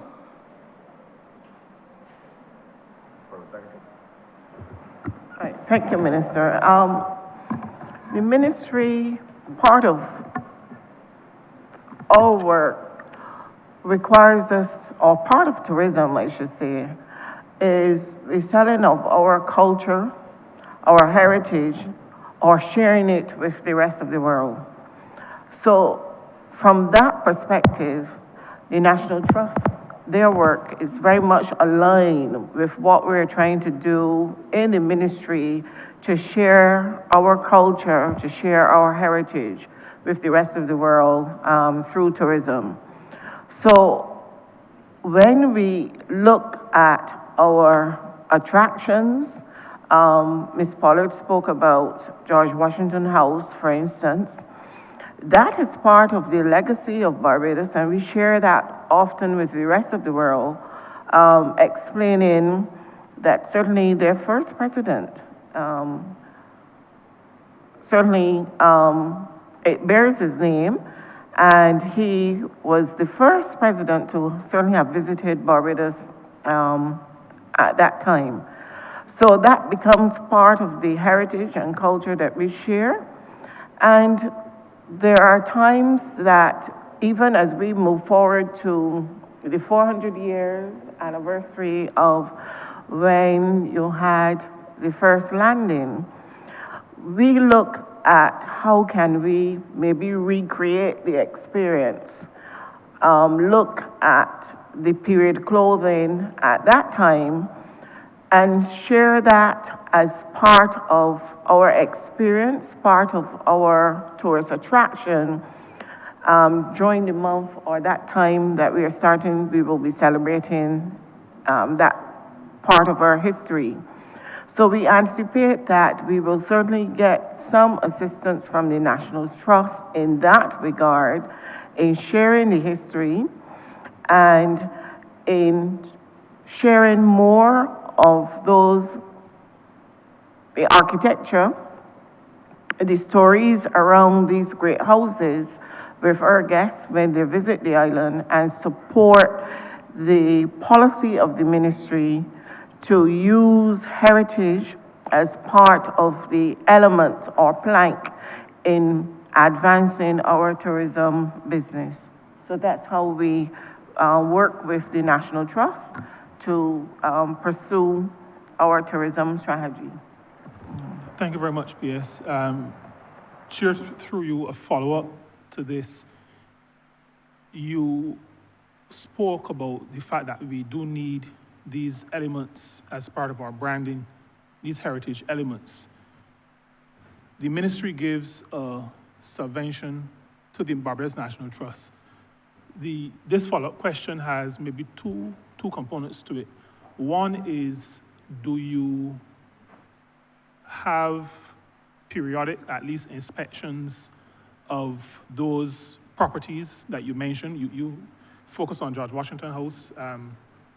Ms. Pollard was kind enough to speak to Arlington House, which is much closer to me, and to make sure of the quality. You know, you use the term pristine condition. So are you monitoring? And I've already indicated where my interest lies.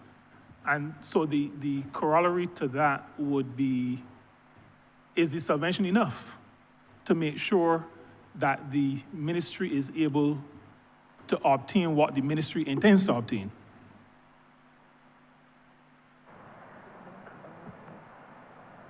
I know if you ask organizations if the funding that was allocated to them is enough, I'm sure they would say no, they would like some more. I'm saying oftentimes when you ask organizations if whatever transfers are made to them, they will come back and tell you no, it's not enough, they would like some more. But obviously we do it within the constraints of our budget. But I'll ask the Permanent Secretary to speak again to this matter. P.S.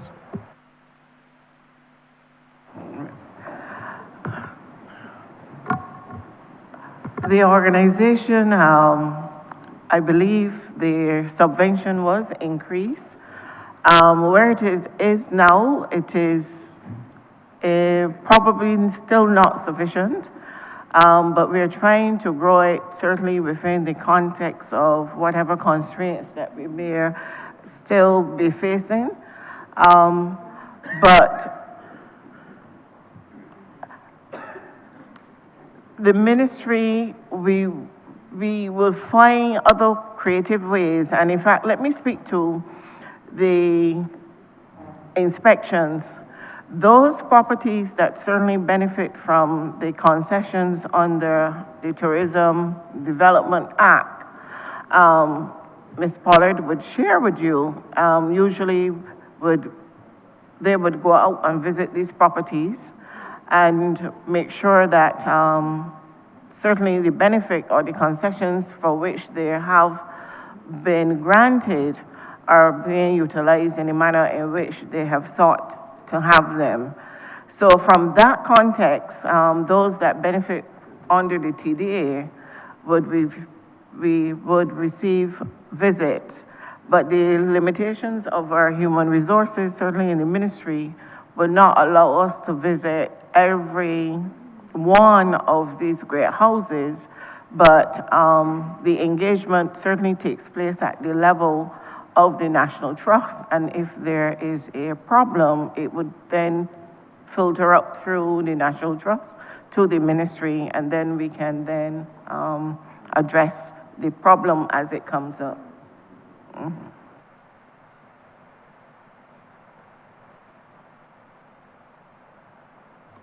Thank you very much. Just to say that I was not asking it with an expectation that you'd be visiting every great house, but you mentioned some specific, I think, high visibility, high traffic attractions. You mentioned George Washington House, for example. I would expect that you would visit George Washington House, not necessarily Allendale Great House or Portland Great House, but those significant ones that you mentioned. So my final follow-up question, still relating to the matter of heritage, and again, being familiar both with tourism and the work of the National Trust. We have some challenges from time to time related to what appears to be a disrespect for our built heritage.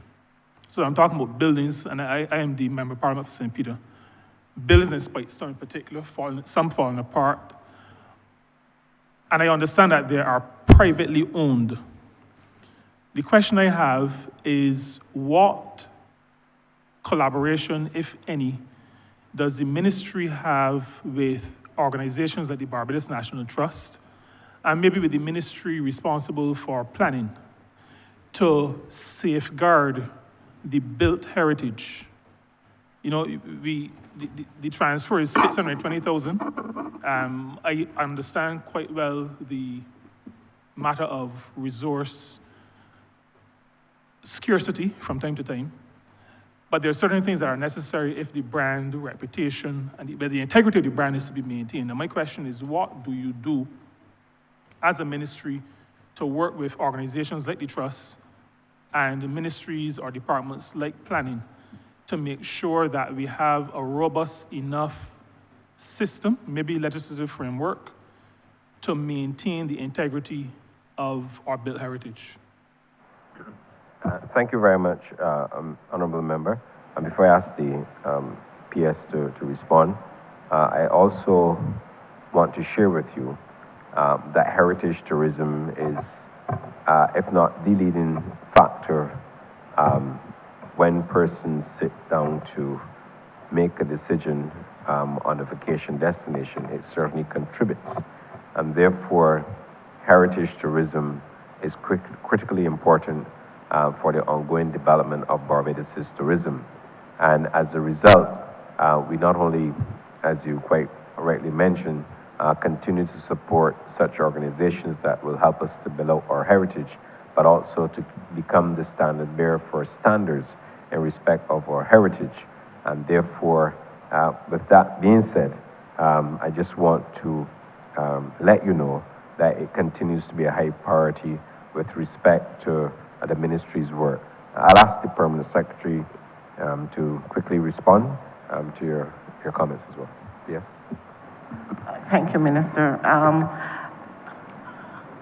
Usually when there is planning permission granted for development, it would usually require the ministry's input.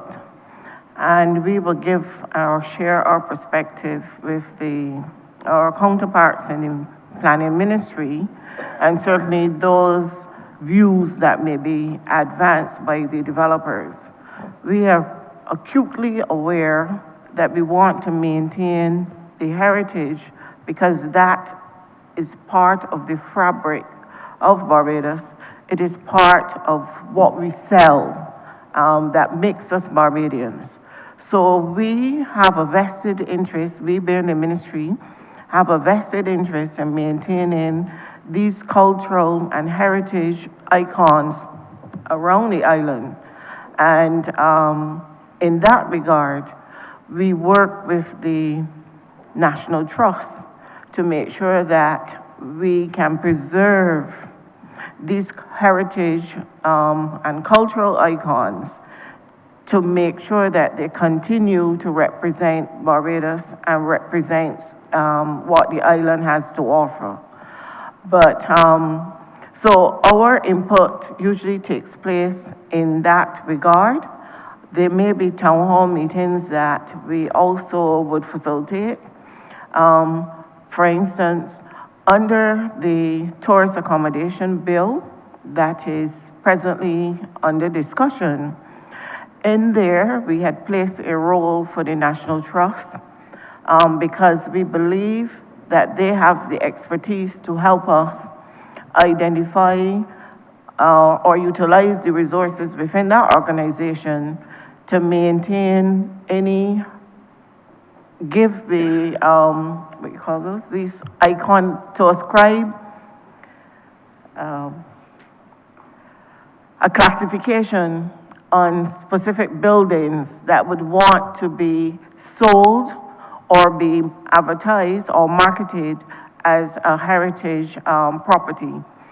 So we will utilize the National Trust in that regard so that those particular classifications can be part of their marketing for those specific buildings that may even go on to be part of the accommodation fabric, using the building to provide accommodation services to the sector, and therefore be able to market that classification to persons who are pretty much interested in heritage and culture.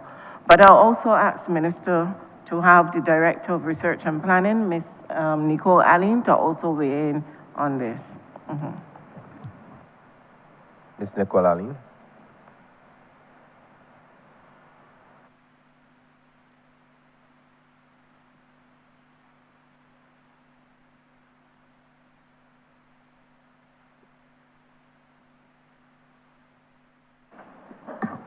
Good afternoon again. I would like to say that, give a resounding yes to Minister Jordan, that the ministry does indeed collaborate with the National Trust and other stakeholders in the protection of our built heritage.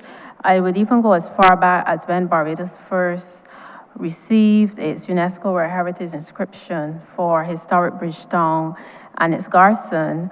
The Ministry of Tourism and International Transport then, and remains to this day, or even in the form of the Barbados Tourism Marketing Inc., serves as a member of the Barbados World Heritage Committee. And so we ensure that the necessary input and support is given to the preservation of our built heritage, understanding that culture is a key pull factor in attracting visitors to our destination. It is indeed an area that allows us to differentiate ourselves. You heard my minister speak about remaining competitive. And one of the main ways in which we can do that is by our culture, the authenticity of what is our destination. And so it is of importance for us to collaborate with these entities. We also, Minister Jordan, sit on the Council of the Barbados Museum and Historical Society. We're an active member there in providing support to the work of that entity, in ensuring that not even just the built heritage, but heritage in its widest remit is given the support from the tourism industry. We also sit on the Council of the Barbados National Trust as well. So however you look at it, however you dice it, there is the input of either the ministry itself directly or one of its entities in giving support to ensure that the built heritage is preserved as an important plank upon which we build our tourism product. Thank you. Thank you very much. Just a closing comment to say that, and I just want to say this publicly, it is not necessarily directed to the ministry, but that one of the things that we have to be careful of, Mr. Chair, is the tension that exists between maintaining I use the word integrity, the officer Nicole used authenticity. With respect to culture, that tension between that component and new tourism product, because we are seeing that tension in Spitestone. It is a very visible tension.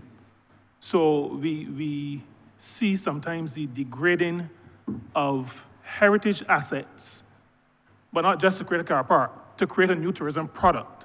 And I'm saying publicly that the ministry responsible for tourism has to be careful in its implementation, its advice giving, and all that kind of stuff, to, I think, prioritize the authentic product and not the new, could be anywhere product. So I just wanted to conclude with that. I'm not sure. I have another question which is unrelated. So in the next round, I said that before, but I don't know if you understood. I just want to say it again. I have another question that is unrelated. Thank you, Honourable. Honourable Member for St. Michael.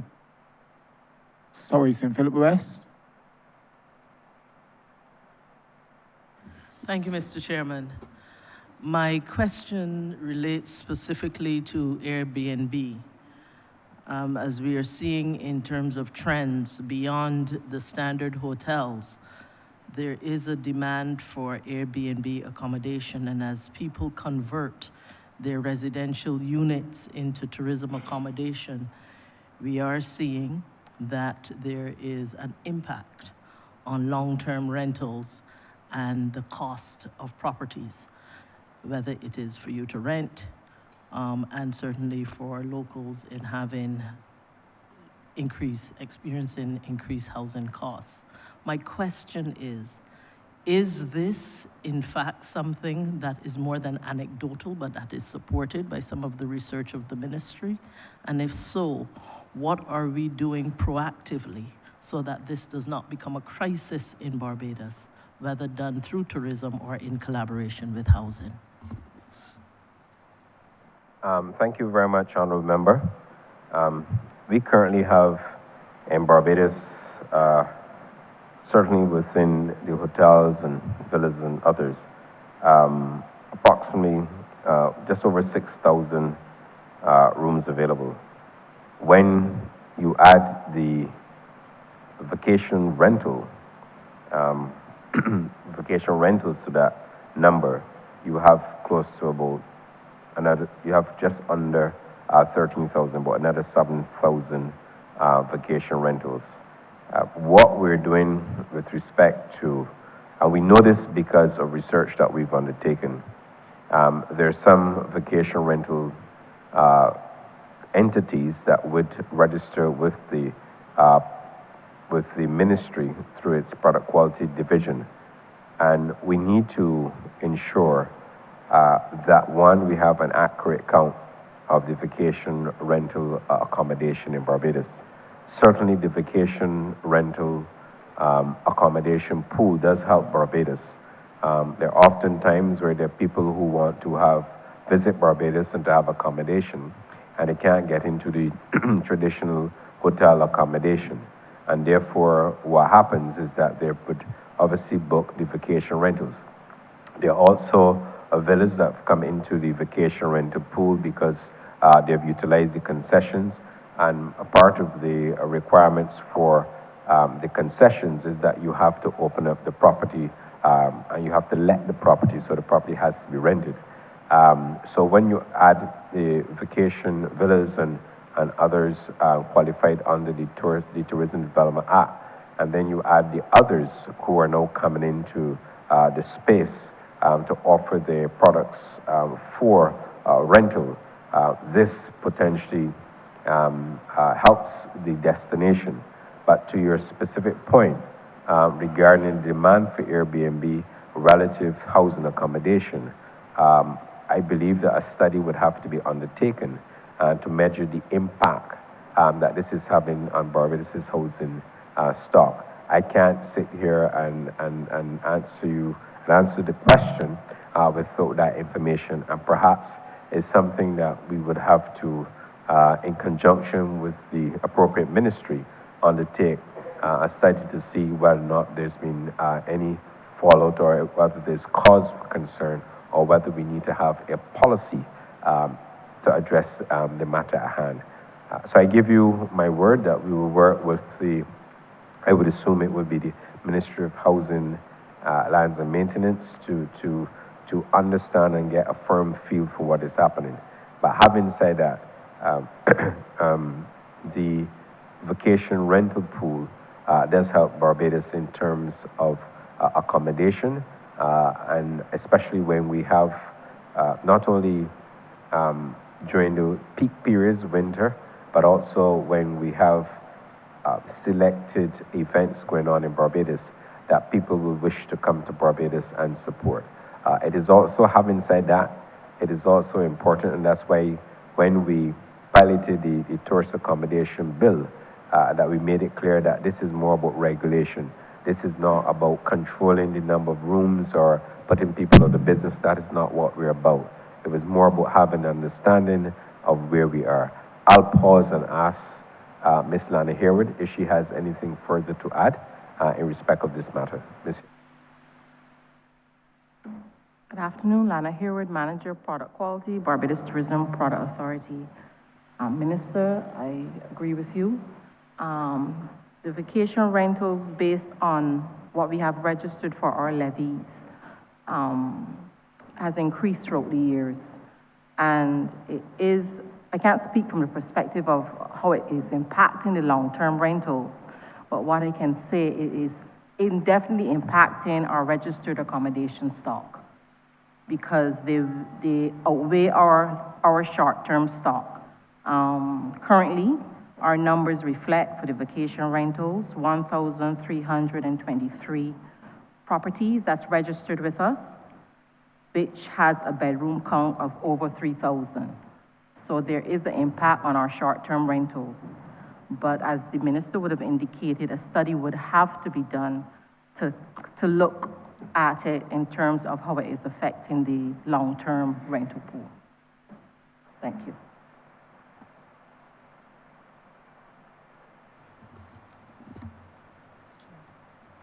Mr. Chairman, a follow-up question. Even as we have not yet done formal studies, I think that we can see from anecdotal evidence that ordinary people, our neighbors, people in not too far from us, are actually entering the accommodation business. Barbados has a brand and we have a reputation. And my question is, what proactive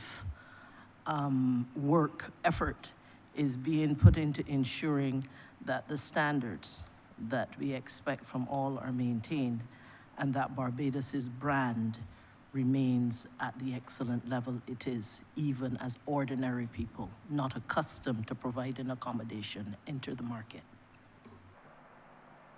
Thank you, Honourable Member.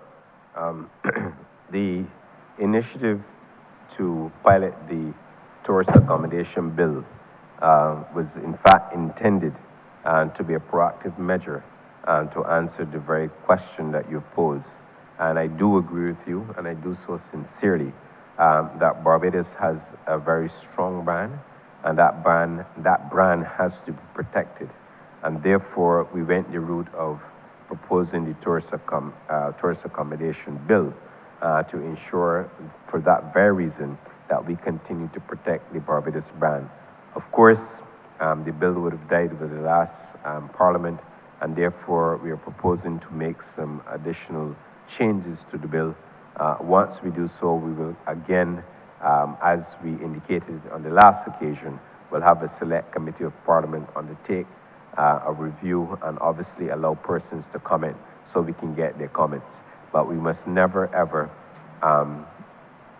allow the Barbados brand to be impacted in a very negative way.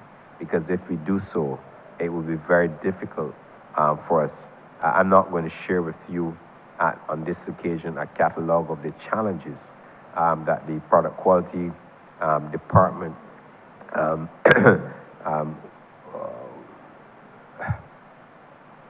well, and let me pause there and say that we have a number of reviews that come to the attention of the product quality department, and those reviews oftentimes tell the story. But I do agree with you, Honourable Member, that is something that we have to work with our stakeholders to ensure that we protect the Barbados brand.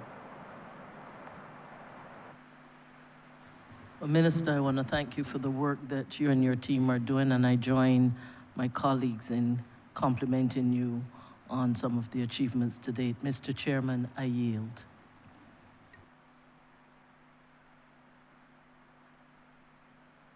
Thank you, Honourable Member for St. Michael Central. Thank you, Chair. This question is once again in the spirit of champion the small man. After reading the brief, I realized that although there has been a steady increase in the hotels, the larger hotels, there has been a decrease in the guest houses and the apartments. And I'm seeing there was a drastic decrease, especially in the year of 2023. So I was wondering what could have caused that. And I am aware in 2023 there were certain things that were put in place, for example, the levies, the additional taxes, and of course there's always an increase in terms of operating expenses. There's also obviously then competition with the larger hotels, and there was a strengthening of the compliance and regulatory and compliance requirements. So my question really is it the minister's opinion that the ministry's policy sufficiently protects small Barbadian accommodation providers? In the absence of legislation, it will be difficult for me to give you the appropriate response. The reason why we're advancing the tourist accommodation bill is to ensure that we have obviously regulatory oversight, but that we also set a standard, a very basic standard for tourist accommodation facilities in Barbados. Once we do that, we'll be in a position. Currently, even though we have individuals who have vacation rental properties, they're registered with the Barbados Tourism Product Authority, but then there are others who don't register.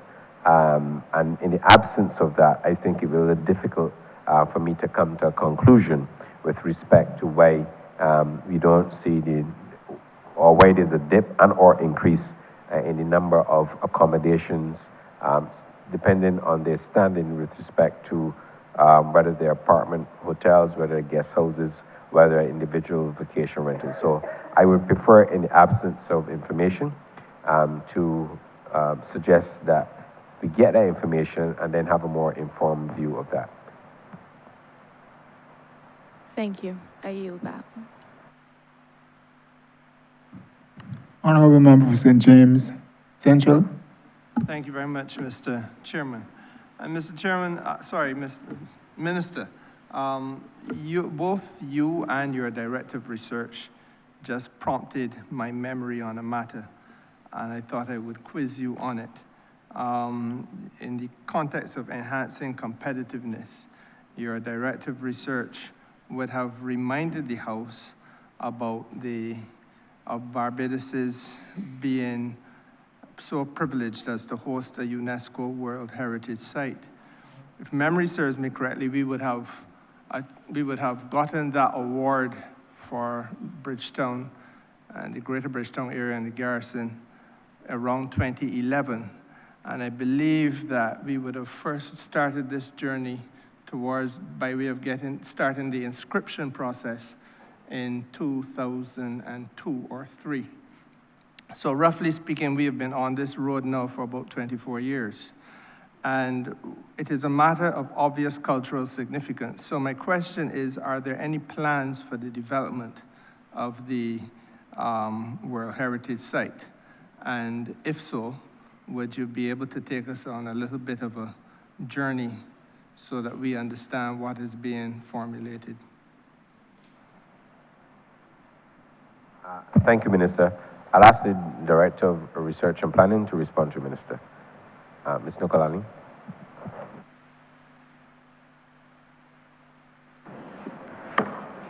Thank you, Minister, for the question. The real work of the development to developing the Barbados World Heritage Site really rests under the ministry responsible for culture. As I mentioned, we sat as a member of the committee and gave input into the tourism potential. Having said that, nonetheless, with the current work we're doing to look at attractions, the minister referenced this earlier, the implementation of our attractions competitiveness study, where we looked at over 240 attractions, and we also received input from over 7,500 of our visitors into how those things could be improved. The Bridgetown area was one of such areas assessed, and we are actively working with the communities principally in the Rihanna Drive area. We're looking at how we can curate a tour, because one of the things we've heard coming out of that study is that what is there that is new for visitors to do. We have also heard how can new experiences be created, and efforts are being made to bundle, as it is called, tours or experiences in close vicinity to have them as a single experience. And so in reference to the Bridgetown area, we've been looking at how could we combine possibly Rihanna Drive, for example? How could we combine that with Kensington, which we know to be the mecca of cricket? How can we combine that also with the Cricket Legends Museum, which is just across the street? And then further up into Bridgetown, how can we also pair that with the Pelican Village so that we have an experience that looks at artisans? And then to bring into the mix as well, empowering the communities in those areas so that the persons who reside in those areas who are best suited to tell their story will be the ones who would conduct tours of that particular experience, and where they may be lacking in those skills, the necessary training. We heard that comment being raised earlier in the chambers today. And so where that training will be lacking, to give support to those persons to be able to facilitate that. And I believe it was Minister Monroe Knight who asked questions about the smaller businesses and how, no, sorry, it was Tyra Trotman, Member of Parliament Trotman, who asked about the small man and giving opportunities for the small man. So looking at where are those businesses that we can support and integrate them into that overall experience. So that is one of the plans that is afoot, actively being examined, and also looking at how we can include it as an offering from tour operators. There are a number of tour operators, we've already identified a number of them, who take their clients through Rihanna Drive, and it is our hope that what we will package would be a more attractive offering to them than the current, drive-through type of experience that exists. So, Minister Simmons, that is one such plan that is currently in process. Thank you. I am obliged to you. I honestly think that it is a very useful approach that you have outlined to the House. The authenticity of a Rihanna Drive experience, which is, as you put it, bundled with neighboring tourism attractions, makes good sense. And similarly, I would want to urge that you think in the context of the other side of Bridgetown, more in the constituency of the honourable member who sits to my right, where we have the in St. Michael South, we would have that labyrinth of tunnels which run underneath the garrison and begin, I believe, just outside of Washington House, or can be accessed from outside of Washington House. And I don't know if the honourable members is familiar with below ground in his constituency, as he is above ground, but clearly that too could be linked with the Barbados Defence Force Armory Tour and so on. And I do feel that in the context of authenticity, that is, and unique attractiveness, that perhaps is one of the, or they perhaps are some of the areas which we would have as strong selling points. My second question, Mr. Chairman, turns really on the work that is being done, and I think we've alluded to it several times today when we talk about new destinations and seeking out new destinations, and again, in the context of maintaining our competitive edge. And obviously, we have to do this. It don't happen just by accident. You have to have the airlift capacity for the people to come here, which in turn means we have to be doing substantial work beforehand on air services agreements. For example, if we're talking about the African continent, we have to be able to identify those places and have the arrangements in place by way of agreement for them to come. And I would like to hear from you, Minister, what work is being done on air services agreements, and not only what work, but with whom, if any has started to bear fruit, then please elaborate on that. Thank you very much, Honourable Member. Certainly in our attempt to not only open up new markets, but in our attempts to drive new business, and particularly non-stop services to Barbados. As you well know, because you serve as a Minister of Tourism and International Transport, we have to not only review and update, but where we don't have air services agreements in place, we have to do so. I can think of no better person than the Acting Permanent Secretary, who's sitting to my left, who can speak with conviction to these matters. Acting Permanent Secretary, Dion Gibbs-Nichols. Good afternoon, Dion Gibbs-Nichols, Permanent Secretary Acting within the Ministry of International Transport. The Ministry continues to forge ahead with the negotiation and finalization of various air services agreements. These agreements govern air services between states, and they are bilateral in nature. They also facilitate direct travel, tourism, trade, and investment between states, and they assist with the build-out of airlift capacity, as they create a legal certainty for airlines to plan their routes. Barbados is seeking to enter into new arrangements with various countries that are considered non-traditional markets or emerging markets, such as the states in Latin America, Africa, and parts of Asia and the Pacific. Recently, we would have finalized agreements with Qatar and Panama in 2024, Brazil and France in 2025. And as Minister mentioned, Barbados has a reputation as a safe, politically stable state. And this is attractive to airlines and travelers, and we build on this positive factor. We are currently in discussions with approximately 10 different states, to name a few: Peru, Morocco, Argentina, Brazil, Bahrain, Austria, and China. And for the financial year 2026 to 2027, we are seeking to commence discussions with Ethiopia, Egypt, and South Africa.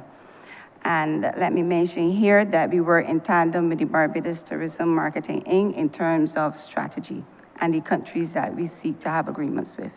Thank you. Very much. I'm not sure if the Permanent Secretary of Tourism would like to add any remarks to that, but suffice to say the direction that we're going in. We attended Roots World last year, and we also had an opportunity the year before that to meet with several interested parties. And the rationale for us upgrading our air services agreement is in direct response to the interest being shown by some of those countries. So we will continue, Honourable Member, to pursue the policy of not only updating, but where there's no air services agreement in place, that we do so, as we're doing with, for example, Fifth Freedom Rights and Seventh Freedom Rights. And I'm hopeful that at some appropriate time, I will have more news to share with you and the country with respect to the direction that we're going in. But certainly, we are going to continue at full pace with respect to updating and or initiating new air services agreements with key partners to drive that air route connection and connectivity with the strategy that we have in place as we embark on the second phase of our airlift strategy.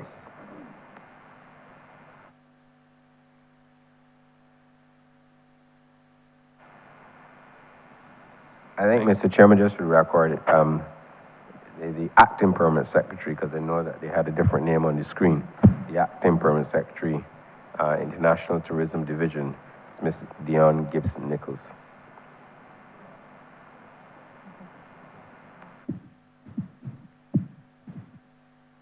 Honourable Member of St. John. Thank you, Chair. Minister, one of the main planks for my ministry this year is sports tourism. And I'm hoping, in a similar vein to a previous minister, where I would have asked to have a point person from within your ministry to work with my ministry in relation to some of the projects that you have coming on stream. And the reason why I'm saying this is because, and let me apologize up front, I was really disappointed that, and I'm not sure if it is your ministry, that Run Barbados, for I think 2 years, was happening on the East Coast Road. I thought it was a major mistake to move it from an area where the athletes would have people at the side of the road cheering them on to the East Coast Road, where it was just trees on one side and the sea on the other side. Another example of this would have been at the Roger Boys Classic, where I had an 11 o'clock press conference, and an officer from your ministry came and said why I didn't say that I was having a press conference, because they were having one at 11:30. So I'm just asking if it is possible to have a point person from within your ministry identified, so that if there are projects coming from your side, that we can have a collab. Last year, calendar year, they had some new initiatives that were coming that were big. The drag racing and then the Grand Prix was also happening, and I believe both of them are coming again. So I'm just asking if it is possible that you can identify a member or your team that is responsible for sports to work in concert with my ministry going forward as it relates to the sports tourism project. Chair, I yield back. Thank you, Honourable Member. I'll ask the CEO of the Barbados Tourism Marketing Inc. to respond to you with respect to Run Barbados and to give the reason why there was a shift because of some ongoing infrastructure works here.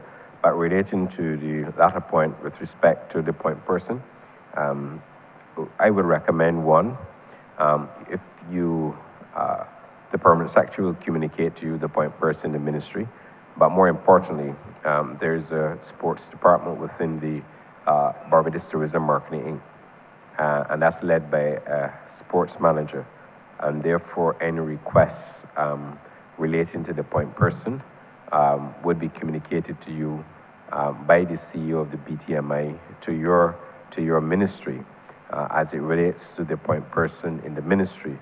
The permanent secretary will also delegate, not to in any way duplicate the efforts within the ministry, but we also, because of the BTMI being an agency within the Ministry of Tourism and National Transport, it is recommended that the point person be the sports manager going through the chief executive officer, to be that person who effectively would coordinate and handle relations between your ministry and the ministry that I currently lead. So I will recommend that approach, Minister, if you're in agreement. And I will also ask the CEO of the BTMI to comment with respect to Run Barbados and also with respect to her view as it relates to the sports manager being nominated, who I believe currently works with your ministry. But I'll ask the BTMI CEO to comment. CEO? Thank you, Minister. You are correct. The sports manager does work with the Ministry of Sport and the National Sports Council, which I would have referred to earlier in terms of the joint committee that works looking at the number of sporting initiatives on the island. So we will really seek to firm up that relationship a little more, have a more structured approach to those meetings, which we can discuss with the technical officers within the ministry. As it relates to Run Barbados, you may realize that December last year, the run was shifted back to Bay Street. I believe the move to the East Coast before that would have been as a result of a number of issues that would have been encountered previously. I know one of the things that was discussed was the fact that in terms of road closures and the runners having to navigate with traffic, not being the ideal situation. But it was also felt from a tourism perspective in terms of exposing or taking the race to a more scenic side of the island, which we do recognize then that once that move happened, yes, as a result, some of the things that you were saying in terms of the lack of crowd participation, no support along the route, etc. And recognizing that last year, also in conjunction with the fact that the roadworks were happening on the East Coast, we made a decision to move the race back to Bridgetown, and it was met with great appreciation from the running community in particular, were the ones that really matter in that regard. So we did listen to the comments, we did listen to the feedback, and we did make the change, and I do not believe that we will then revert back to the East Coast. And I know we had this discussion as well, Minister, so we did listen to all the feedback. Thanks.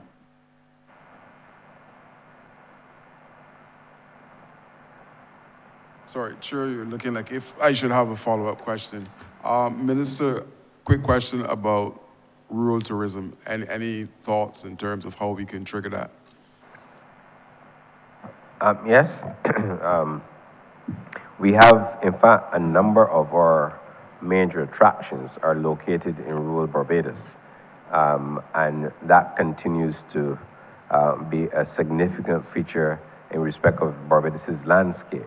The plan that we have with Trove also seeks to develop and to ensure that more tourist attractions are located in rural Barbados. You would have heard from the Permanent Secretary in the Ministry earlier, and you would have heard from the Director of Planning and Research recounting and rehashing the number of proposals that we have before us as a ministry that we intend to execute. And I can tell you that there shall be further interest in the execution of attractions in rural Barbados. And as I indicated earlier, rural Barbados continues to attract a significant number of tourist attractions, including not only sightseeing, but a number of other tours that have come on stream. And we believe that that is the way to go, Honourable Member.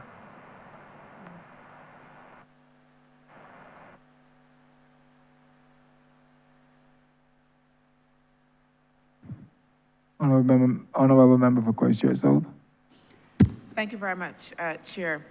Minister, again, because of the constituency that I represent on the South Coast, So the interaction with lots of tourists is daily. I see them catching buses. They're on ZR vans. They're going to the same supermarkets and the little shops in the neighborhoods. I see them coming from big hotels and carrying little shopping bags with milk and juice and all of those things. And therefore, I'm wondering, as much as we talk about the increase in terms of arrival, what is the exact state in terms of visitor spend? And if you could provide some very, very specifics over a period of time, if you can provide perhaps from 2023 till now so that we can have an idea of the trajectory of visitor spend on the island. Thank you, Honourable Member. I must tell you that we have not only the earnings report from the governor of the central bank, but we also have a number of metrics, if I wish to refer to it that way, from credit card companies that give us an indication as to visitor spend in Barbados. What that report does, it captures spend by credit card used on island in Barbados based on foreign banks. And with that information, we have been able to realize the significant spend across categories. For example, if people go into a supermarket and they use a foreign credit card, we get a sum total on a quarterly basis. If they go in, for example, transport services, jewelry, etc., we get that. What I can tell you in terms of tourism earnings, in 2018, Barbados would have earned $2.238 billion. In 2019, $2.598 billion. In 2020, and you would appreciate the fact that we had COVID, so it would have slumped to $1.2 billion. 2021, $1.2 billion. In 2022, it was $1.869 billion. 2023, it was $2.313 billion. And in 2024, and that's the latest available information I have at hand, it was $2,732.6 million.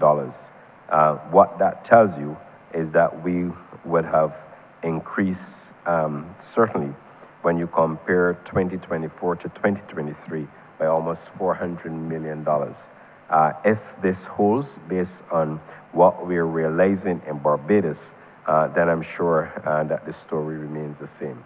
So I can tell you, and it is one figure that I like to measure, and it is not the ministry's figures, it is the figure provided to us by the Central Bank of Barbados in terms of tourism earned.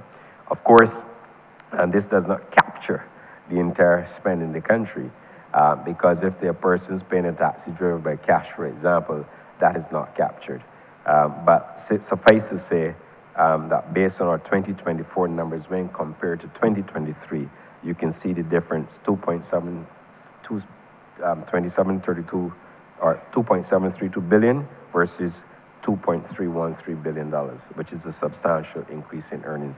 And I always argue, having come from the private sector, I don't play with numbers in terms of arrivals. I like to see the greenbacks and what is counted, what is accounted for in the country. So I'm pleased to say that based on our available data, it appears that tourism earnings continue to go in the right direction. And the fact that you have earned over close to $400 million year on year is a significant indicator, not only on the strength of what we have, but it also tells us and continues to paint the picture that tourism can earn.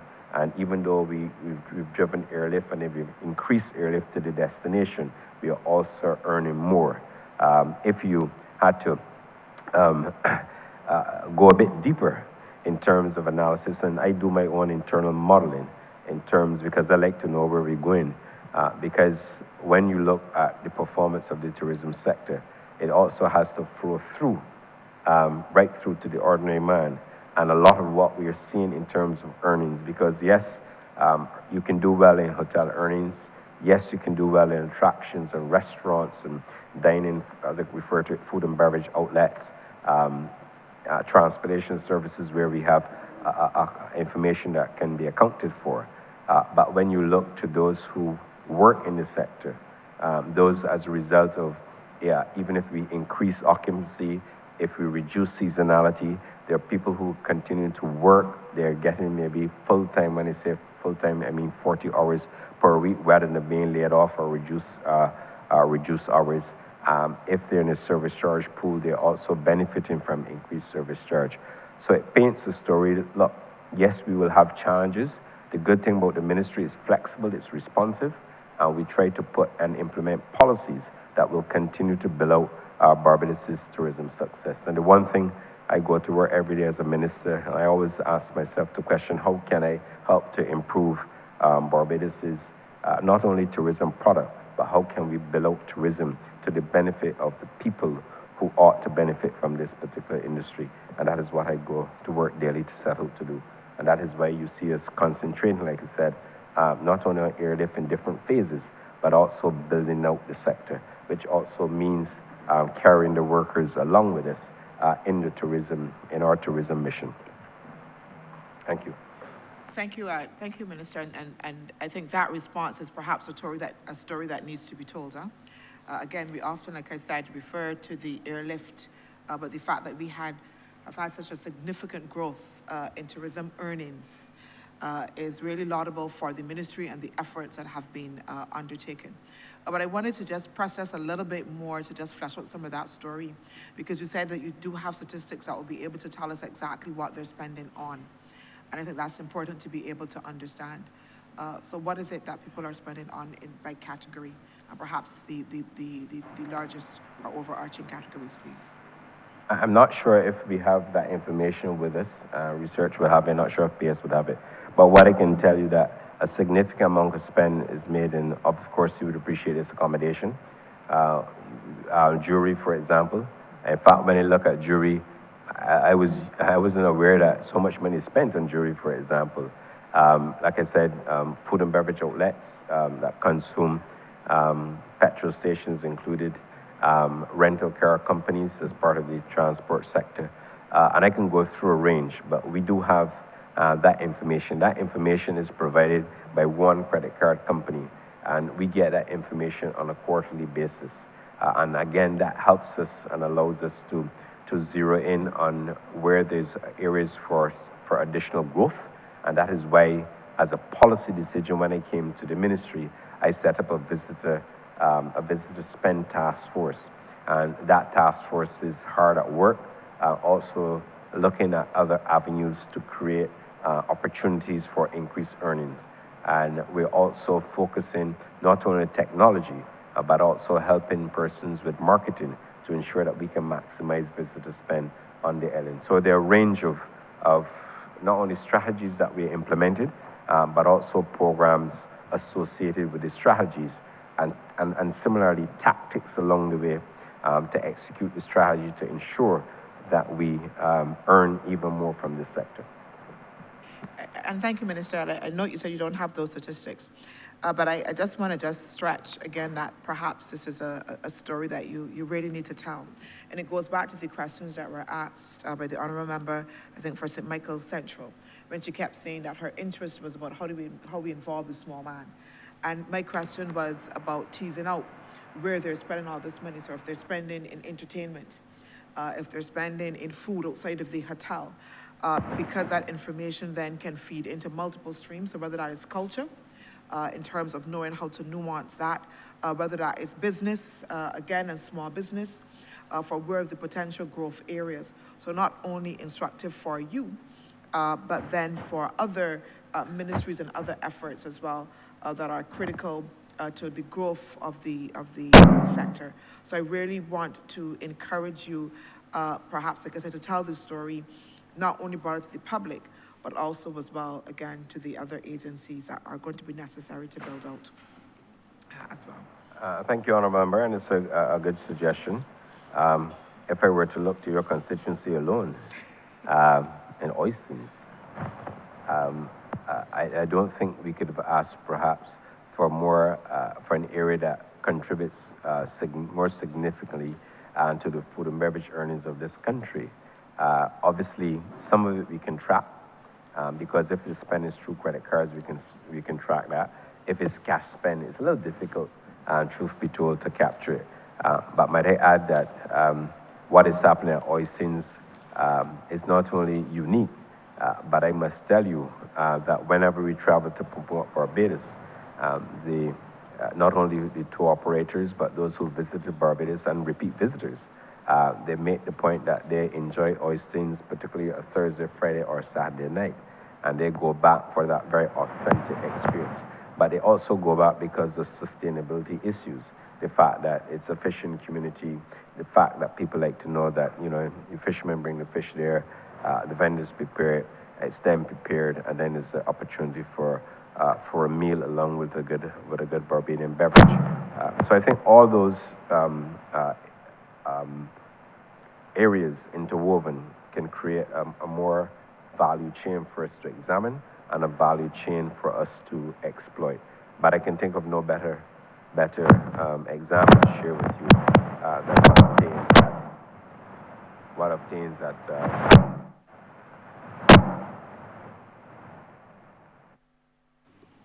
Thank you. Just another follow-up. And I'm glad you went to the area of Oistins, because my question was around what, if there are mechanisms, or what I'm going to call philanthropy and give back within our tourism model, right? I used to work for the Caribbean Policy Development Center. And within the Caribbean Policy Development Center, we started an initiative in hotels, where we worked with hotels to encourage, I can't remember what was the name of the initiative, to actually give back, again, to specific social causes. Of course, you know, well monitored, justified, etc. But there's so many areas of development. So an area like Oistins, for instance, again, which contributes so much.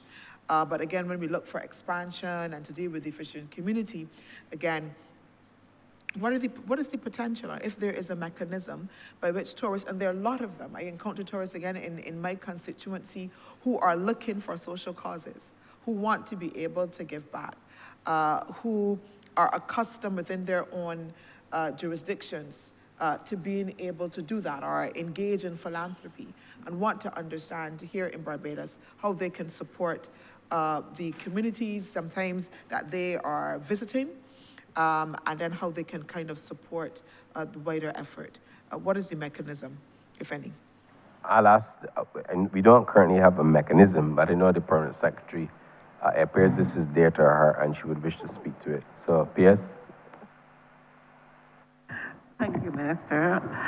I know a few years ago, we would have looked at this through the lens of sustainable tourism. And I remember BTMI had actually their director based in Europe, because the visitor from Europe is particularly interested in conservation and so on. And they had actually put forward a proposal that would allow for the replanting of trees. And the visitor were actually very much interested in paying a small fee, a small sum, to be able to do that type of work when they arrive in Barbados.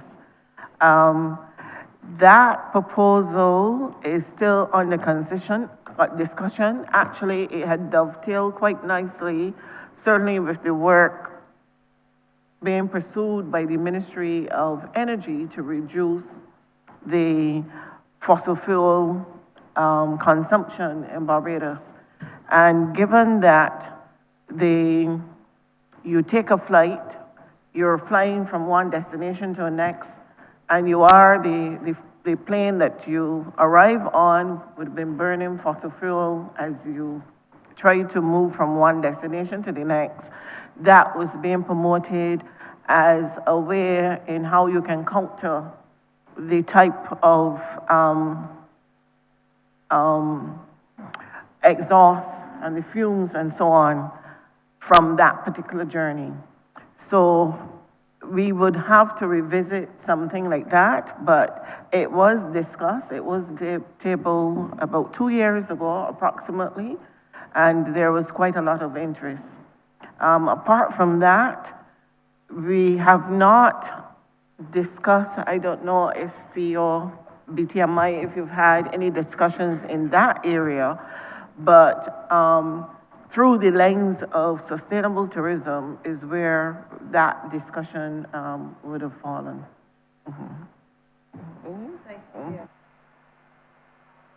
I think what you may be referring to, Minister, is something we call volunteerism, where we do get a number. There's no established framework, but we do get a number of requests from various groups coming to the island, many times incentive groups who want to be able to participate in activities such as this and give back, and we will then reach out to various groups within the communities to arrange such. So whether it's going into schools, we know we have guests who every year travel to Barbados with a suitcase of books to give books back to schools. We have persons who will get involved in painting classrooms.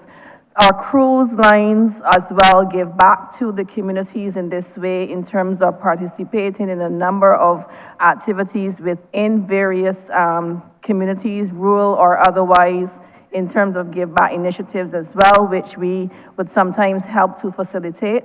So it is happening, but it's not in a necessarily through a structured mechanism, but oftentimes it's outreach through BTMI, and then we put persons in touch with various NGOs or community groups where they can then be able to participate and give back to the society.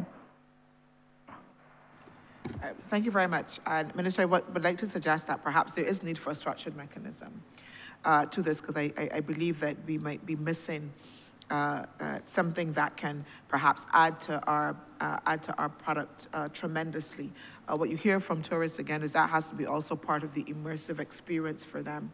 And like I said, there are many tourists, at least that I come into contact with, that who say that they are willing to give back, not just only to volunteer, but they're willing to give money in the specific causes, and they do ask, you know, what is there to be able to do, or that they can get involved, in.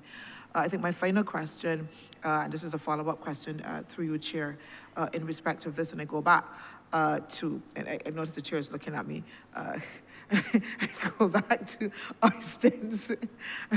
I go back to the question of Oystins that was raised, Minister, and what is the possibility to export the Oystins model to other jurisdictions as well?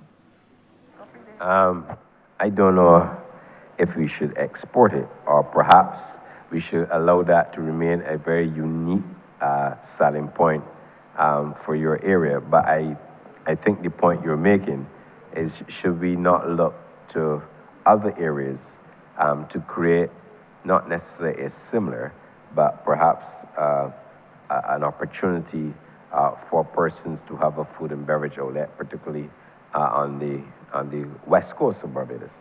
And therefore, there is such opportunities. Obviously, we will have to deal with the infrastructure.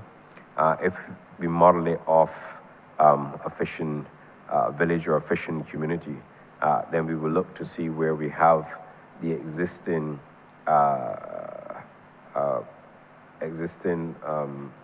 fishing communities, and see how best we can partner and create an opportunity to create a dining opportunity, as I refer to it, a dining opportunity at different fish markets, maybe across Barbados. Space is obviously an area we would have to look at space, because that's going to be a consideration with respect to where. What works for Oyston is that you have that vast land space on the beach, and that works well.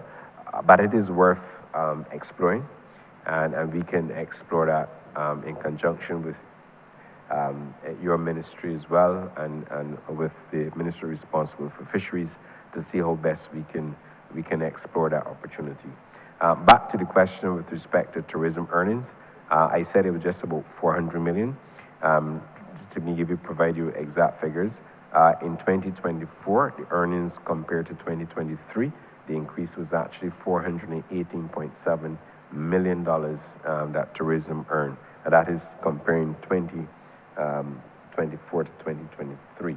So I just thought I'll share that with you. I give you the numbers, but I didn't do the quick calculation to give you this exact amount. So it's 418.7 million dollars that we will earn.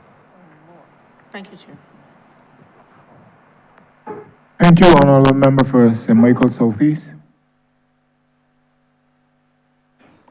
Thank you, Chair. Honourable Minister and team, I think I will echo the sentiments of my colleagues as well in relation to the outstanding work that you have done in keeping the tourists coming to our island and making Barbados one of the premier destinations. I believe when I look at these estimates, though, I am hearing the minister in his last comments regarding the $480 million earned. I think sometimes we spend a lot of time on the numbers, which it has its place. But unless there is the trickle-through effect to everybody in the economy, sometimes the numbers do not mean as much to the ordinary man as we might want to place that emphasis on. Now, when I look at the types of things that we are spending in these estimates, we're putting monies towards the National Trust, we're putting monies towards the small hotels, all justifiably being done. I think the questions that have come out in the course of today have pretty much led to the major issue, which I think all of us face across constituencies, is really how are we dealing with the product, not just the product at the highest level in terms of a hotel or a villa, or an Airbnb, but how are we dealing with the heritage products? How are we dealing with the things that, in a sense, are not necessarily on the radar? Minister, you would have indicated that the studies that are being done, they often look at the expenditure through the credit card transaction. What I think we are all seeing in these estimates is that while those numbers will reveal a certain type of spend by perhaps a certain type of visitor, the whole issue of research and product development should also tell us a story that we are also equally investing in those unique products, those unique niche areas which are actually under the radar. And while I look at the estimates, I can only see, I think it is about 525,000 in the budget for professional services under the research and product development unit. Now, with all that has been said, if we are making so much money from tourism in terms of our earnings, it would suggest to me that we ought to be creating some kind of fund that specifically goes after those niche experiences that our tourists are coming to Barbados for. So for instance, the minister is next to me. We were having our side conversation while the discussion was going on. So things like the experience of the breadfruit bowl. I don't know that that is on anybody's radar, but the truth is that when you bring tourists to Barbados and you carry them there to be able to explain that breadfruit is, you know, one of our local superfoods, and you see the different ranges of the way in which breadfruit can be prepared, there is an excitement in not only telling the story, but also eating the delicacy as well. That is an experience. So I can then go to Cuz in Bay Street. The ministers were referencing the fact that, again, if you go online and you put in Cuz, you will see everybody talking about the fish cutter with the cheese. Are we doing enough for those types of niche experiences to be able to say that 525,000 in expenditure under this particular head is meeting the targets in terms of being able to truly develop product? Now, I know, Minister, you are saying that we have the linkages committee, but I feel almost as though we need to be making some decisions right away, or at least be able to create the funds that can tap into those niche areas that people are experiencing now, but are not, in a sense, attracting the expenditure through the credit card transactions. We need to be a bit more deliberate, and I would have liked to see within the estimates that type of deliberate exercise being taken with the numbers to be able to show us exactly how you are going to build out those sectors. The off-roading experiences, how are we tapping into those? The Gully project in the Ministry of the Environment, how are we working with those types of projects? How are we going to the crabbing experience in the Honourable Member for St. Andrews constituency? These are things that are on the radar for our tourists. But unless these estimates are reflecting a deliberate exercise to be able to tap into these businesses and develop these areas, then I would like you to perhaps show me exactly where that expenditure is taking place. Not what you intend to do, but either what you have already created in terms of these niche experiences, but also what you intend to do in the future with these estimates for this financial year. Thank you very much, Honourable Member. You will hear from time to time, from the time I joined the ministry as a Minister of Tourism and International Transport, but that I've often made the point that one of my core objectives is to ensure that tourism not trickle down, but flow through. From where I sit, I'm quite overjoyed with the fact that you're seeing, for example, if I might use one example, oysters being populated and people earning well. If you look, for example, at Caboose and in the north of the island, if you look, for example, at the taxi drivers and operators, there's no, because if you use cash, like I said, we don't have a sense of reporting. The day we move now to credit card transactions, we have an opportunity where we can measure all those transactions. So truth be told, even though we are earning as much as I said that we're earning from the tourism sector, we're earning more because we don't capture that, because if it's a cash transaction, we're not capturing that. With respect to the product, whenever we travel, we always make it a point to promote Barbados as a destination. But beyond promoting Barbados as a destination, what appeals to that destination and what are the core factors that our experience would evolve and would entice a person who's living outside of Barbados to visit Barbados.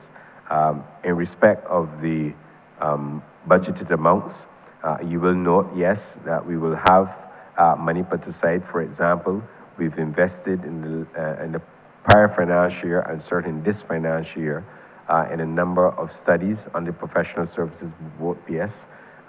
Those studies, we also are working with international institutions, with offices here in Barbados to develop more studies for us. And even though we don't have it inside the estimates, we are working with a number of multilateral agencies with offices located right here in Bridgetown to promote our tourism value product.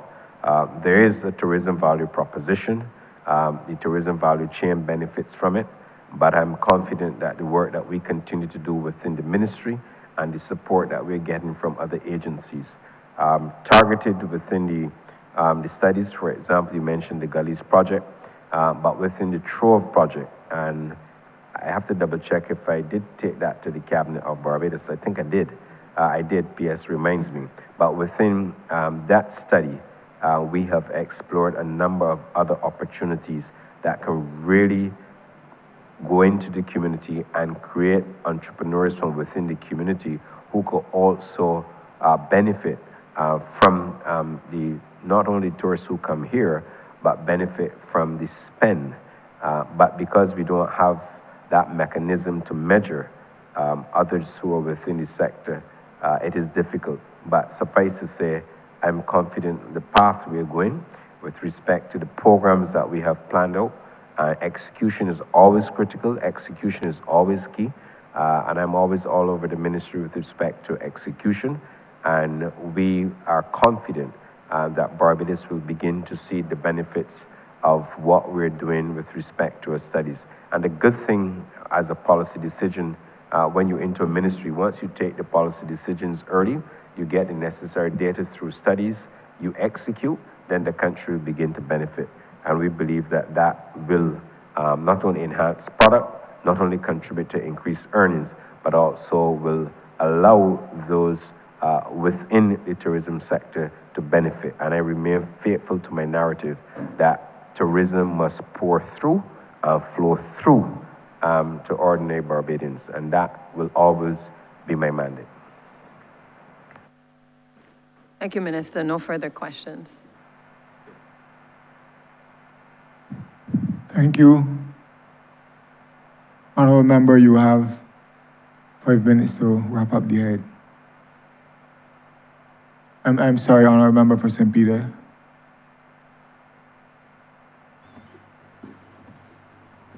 Thank you very much, Mr. Chair.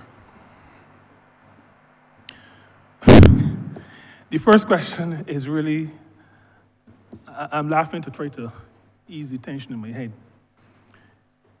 The first one is really a follow-on from the original one I asked. We were talking about heritage, and the officer spoke to membership of the Barbados Museum and Historical Society, and there was subsequent discussion about World Heritage properties or sites, as we sometimes refer to them. My question to the minister, to his officers, given your membership on the council of the Barbados Museum and Historical Society, what are you advocating for as the next possible sites, possible inscriptions in the register or whatever it is that UNESCO refers to it as for World Heritage properties? And Mr. Chair, I have another question, which is not related, but I don't think anybody else is asking questions, so I'll ask it after this one.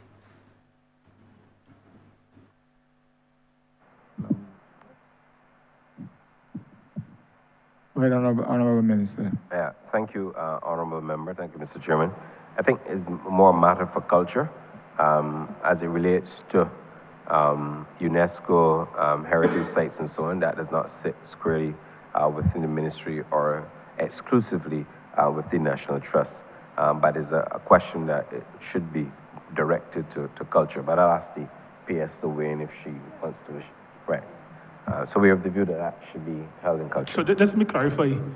I asked the question in the context of your membership on the council. So I'm not asking what the museum is pushing. I'm asking what your ministry, I assume that because you are on the council, that you're making input in the meetings and that, there is some understanding of, you're put in a position. My question is not what the museum is doing, but what it is that the ministry thinks, the direction that the museum should go in. I know I've heard a number of different things. I've heard about Rock Hall. I've heard the story of Sugar and Rum. I heard about Spikestone. I think I heard about a couple of others. But what would be the priority for the Ministry of Tourism? All right, PS will speak to the matter. As mentioned before,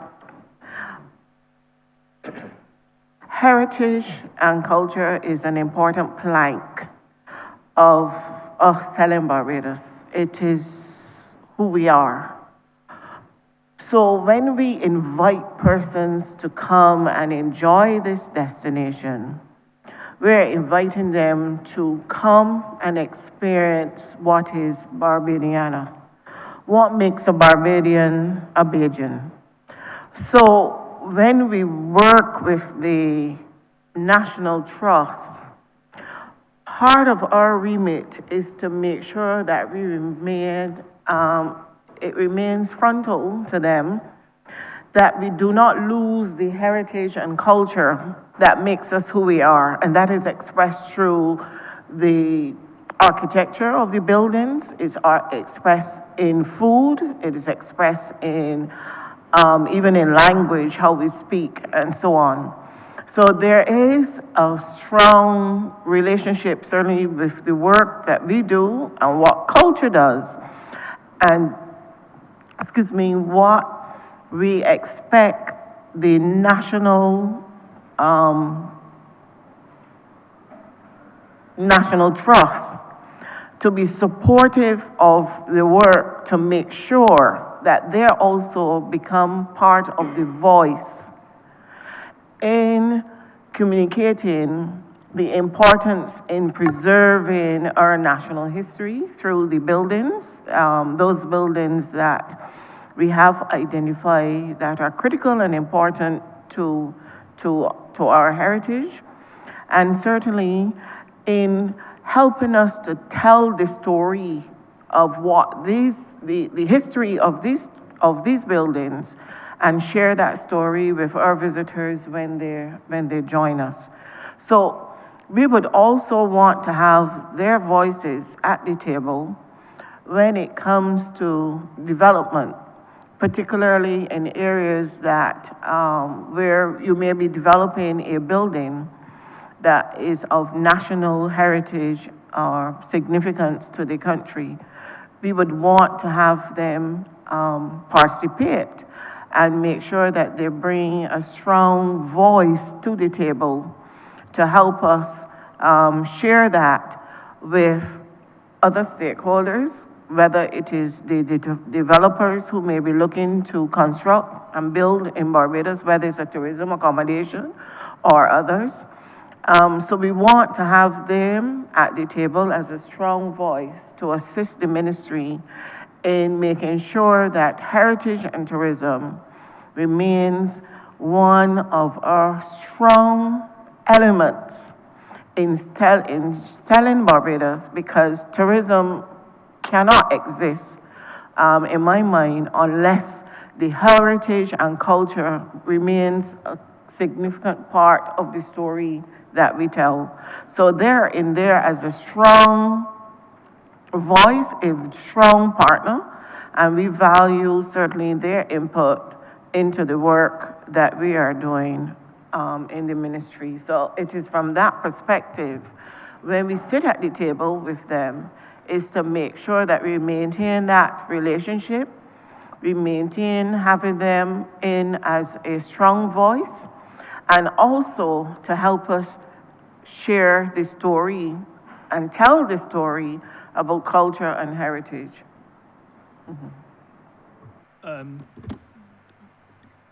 Through Mr. Chair, the question I had was very, very specific to World Heritage property inscriptions.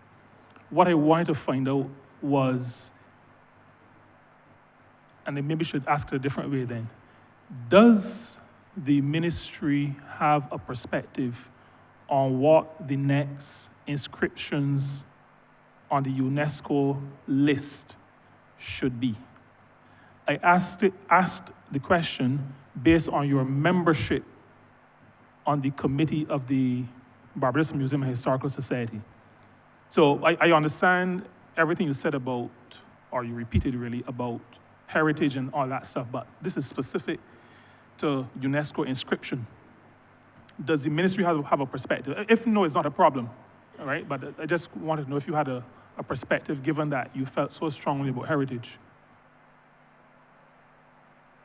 PS wants to respond, thanks. Sir? No, I'm not aware, and Director, Research and Planning, as well as Ms. Pollard, can correct me if I'm wrong, but I'm not sure at this time that there have been another set of buildings identified, or the next step has been identified in the second iteration of buildings that you would want to have listed as part of the UNESCO inscription. So if I'm misspeaking, I would ask Ms. Pollard or Ms. Nicole Allen to interject here.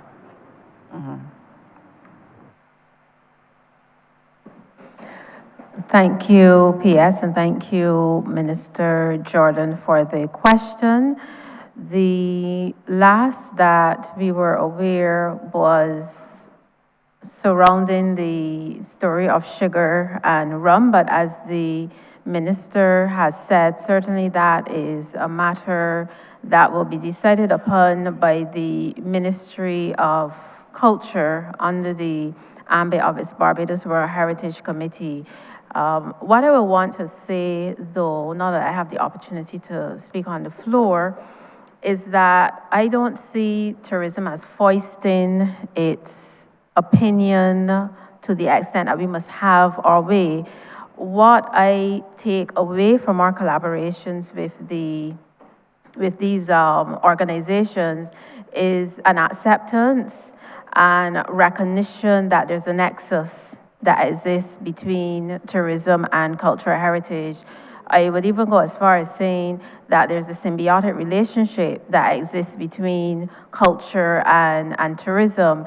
And from that perspective, that is the one of what I see as one of the key benefits of us sitting on these various committees and providing our input. But to circle right back to your question, it is best answered through the Barbados World Heritage Committee. Thank you very much. I'm not going to prolong the discussion on this. Only to say, though, that I never suggested, I hope it didn't come over that way, that tourism ought to foist, and that was the word that was used, its opinions on the museum or the World Heritage Committee. I simply asked for a perspective. Maybe I'll use a different word next time. The real question I had, though, had to do with something that we've been talking about for quite some time. I didn't hear the minister's opening remarks, so I don't know if it was covered. If it was, I apologize. But we were talking about spend, we were talking about a number of things. One of the issues that has come up, this is now decades, the matter of tourism satellite accounting to recognize the full impact. So we talk about visitor spend. I know earlier this morning we talked a lot about linkages, but that matter of tourism satellite accounting. My question is there an update? Has it been implemented? Are we still working on it? Thank you, Chair. Thank you, Honourable Member. I'll ask the Permanent Secretary in the Ministry to respond to you. Yes. Thank you, Minister. The Ministry has engaged, because we recognize that this has been a bit of a vexing issue for us. We want to be able to report not just on top-level numbers, so to speak, but to be able to give you a disaggregation of contribution in tourism, or how other subsectors also contribute towards tourism. And that's why we undertook in this financial year, we actually sought assistance from one of our partners, international partners, and they have facilitated technical cooperation for the ministry to pursue the development of the tourism satellite account. Thus far in the process, we have circulated terms of reference, and that has been placed within the public domain to invite proposals to do so. And we are now at the stage of evaluating those proposals along with the international organization that is providing us with the technical cooperation with a view to contracting the consultant to help us to do that work. That is pretty much part of our work program for this year, and that, what I've described is the stages that we are at. The ministry is also contemplating the putting in place a steering committee where we want to have some of the brains in economics, some of our partners who might have retired, that we believe that can come back and help us steer this important piece of work, that we get the best out of it. We recognize that the first iteration will be embryonic, so to speak, because it will take a series of iterations in developing the tourism satellite account to give you one that is really of significance, because this process will help us to determine and zero in on how data is collected, because oftentimes data may not be in the form that we would want for the satellite account. So then going through this process would help us to refine how data is collected, what type of data is collected, the type of assistance or capacity building that maybe need to put in place at the various agencies that collect the data to allow that information then to filter through to the national satellite account. So that's where we are in terms of the progress of that work. Thank you very much. I am very pleased to hear that. I think it is important work, particularly because there is not a full sense of the contribution of tourism to the national economy. We talk about various sectors, and for example, we refer to the significant work happening in construction, but the minister spoke to the fact that a lot of that work is tourism related. We talk about leakages. We don't talk about the fact that because of the expanded airlift, then the locating of business people here, even if they're running businesses abroad, is facilitated because of that expanded airlift. And I think it is important that we tell this story. I think is the word or the term that the member for Christchurch South used. Tell this story, and you can only tell that full story if you have the satellite account and are really able to share. But thank you very much.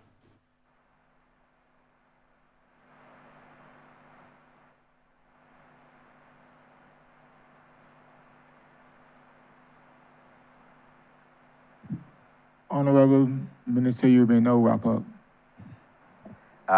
Thank you very much, Mr. Chairman.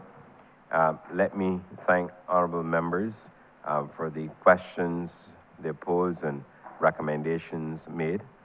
We have made a note of those recommendations, and obviously we will take them back to our ministry, and we will, of course, make the necessary engagements.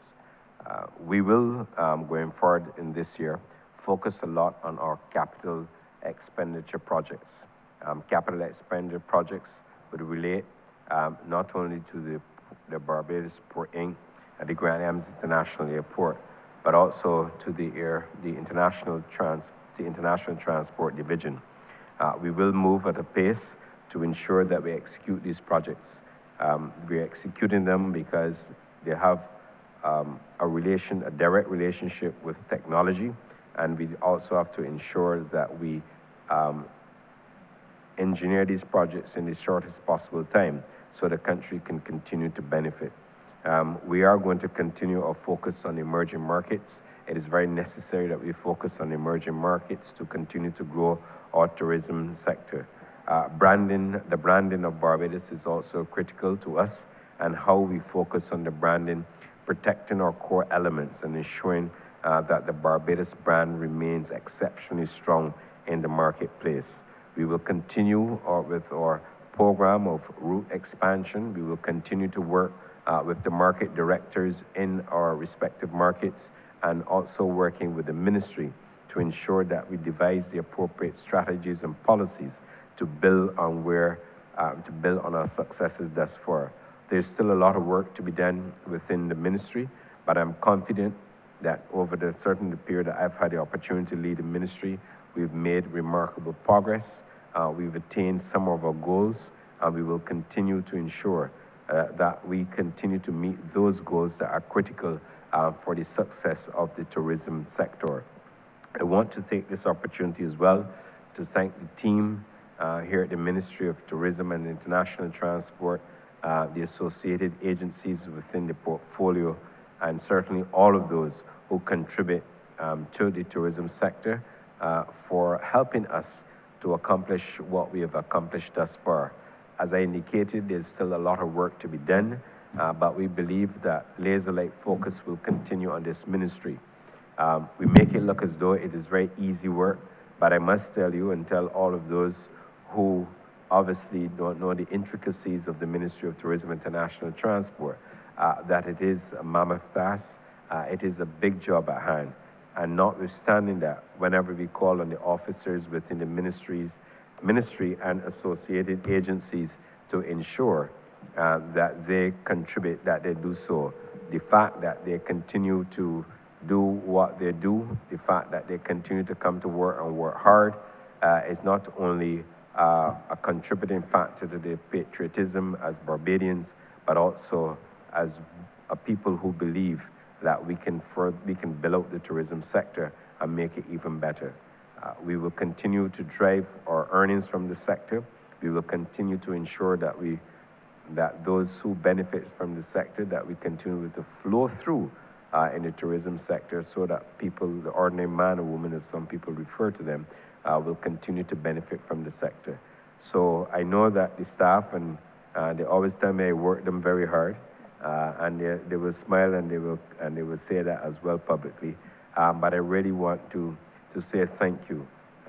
It is never easy when you have to be in a ministry, when you have to travel, when you have to get up at some, as Barbadians will say, ungodly hours.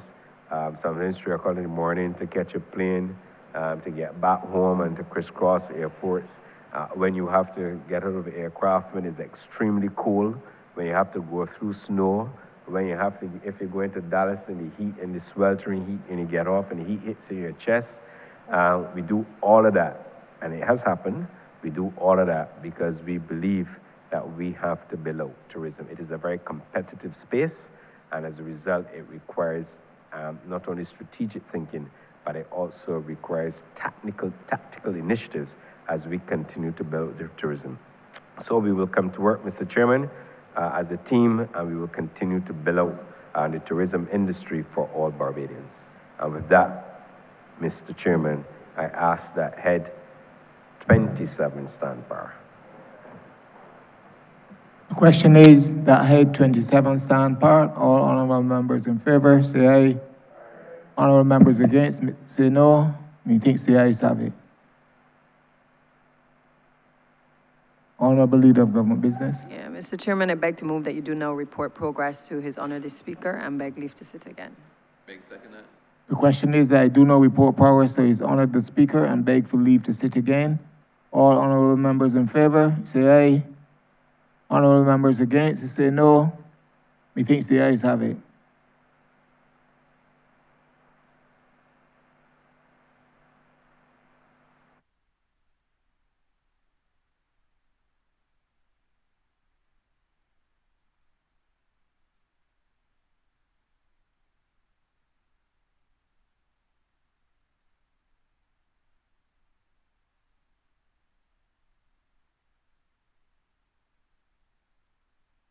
The Chairman has reported progress and requests leave to sit again.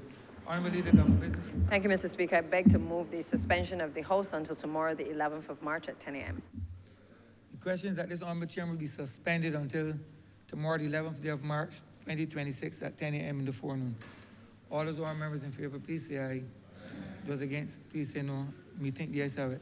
This Honourable Chairman stands suspended until tomorrow, 11th of March, 2026 at 10 a.m. in the forenoon.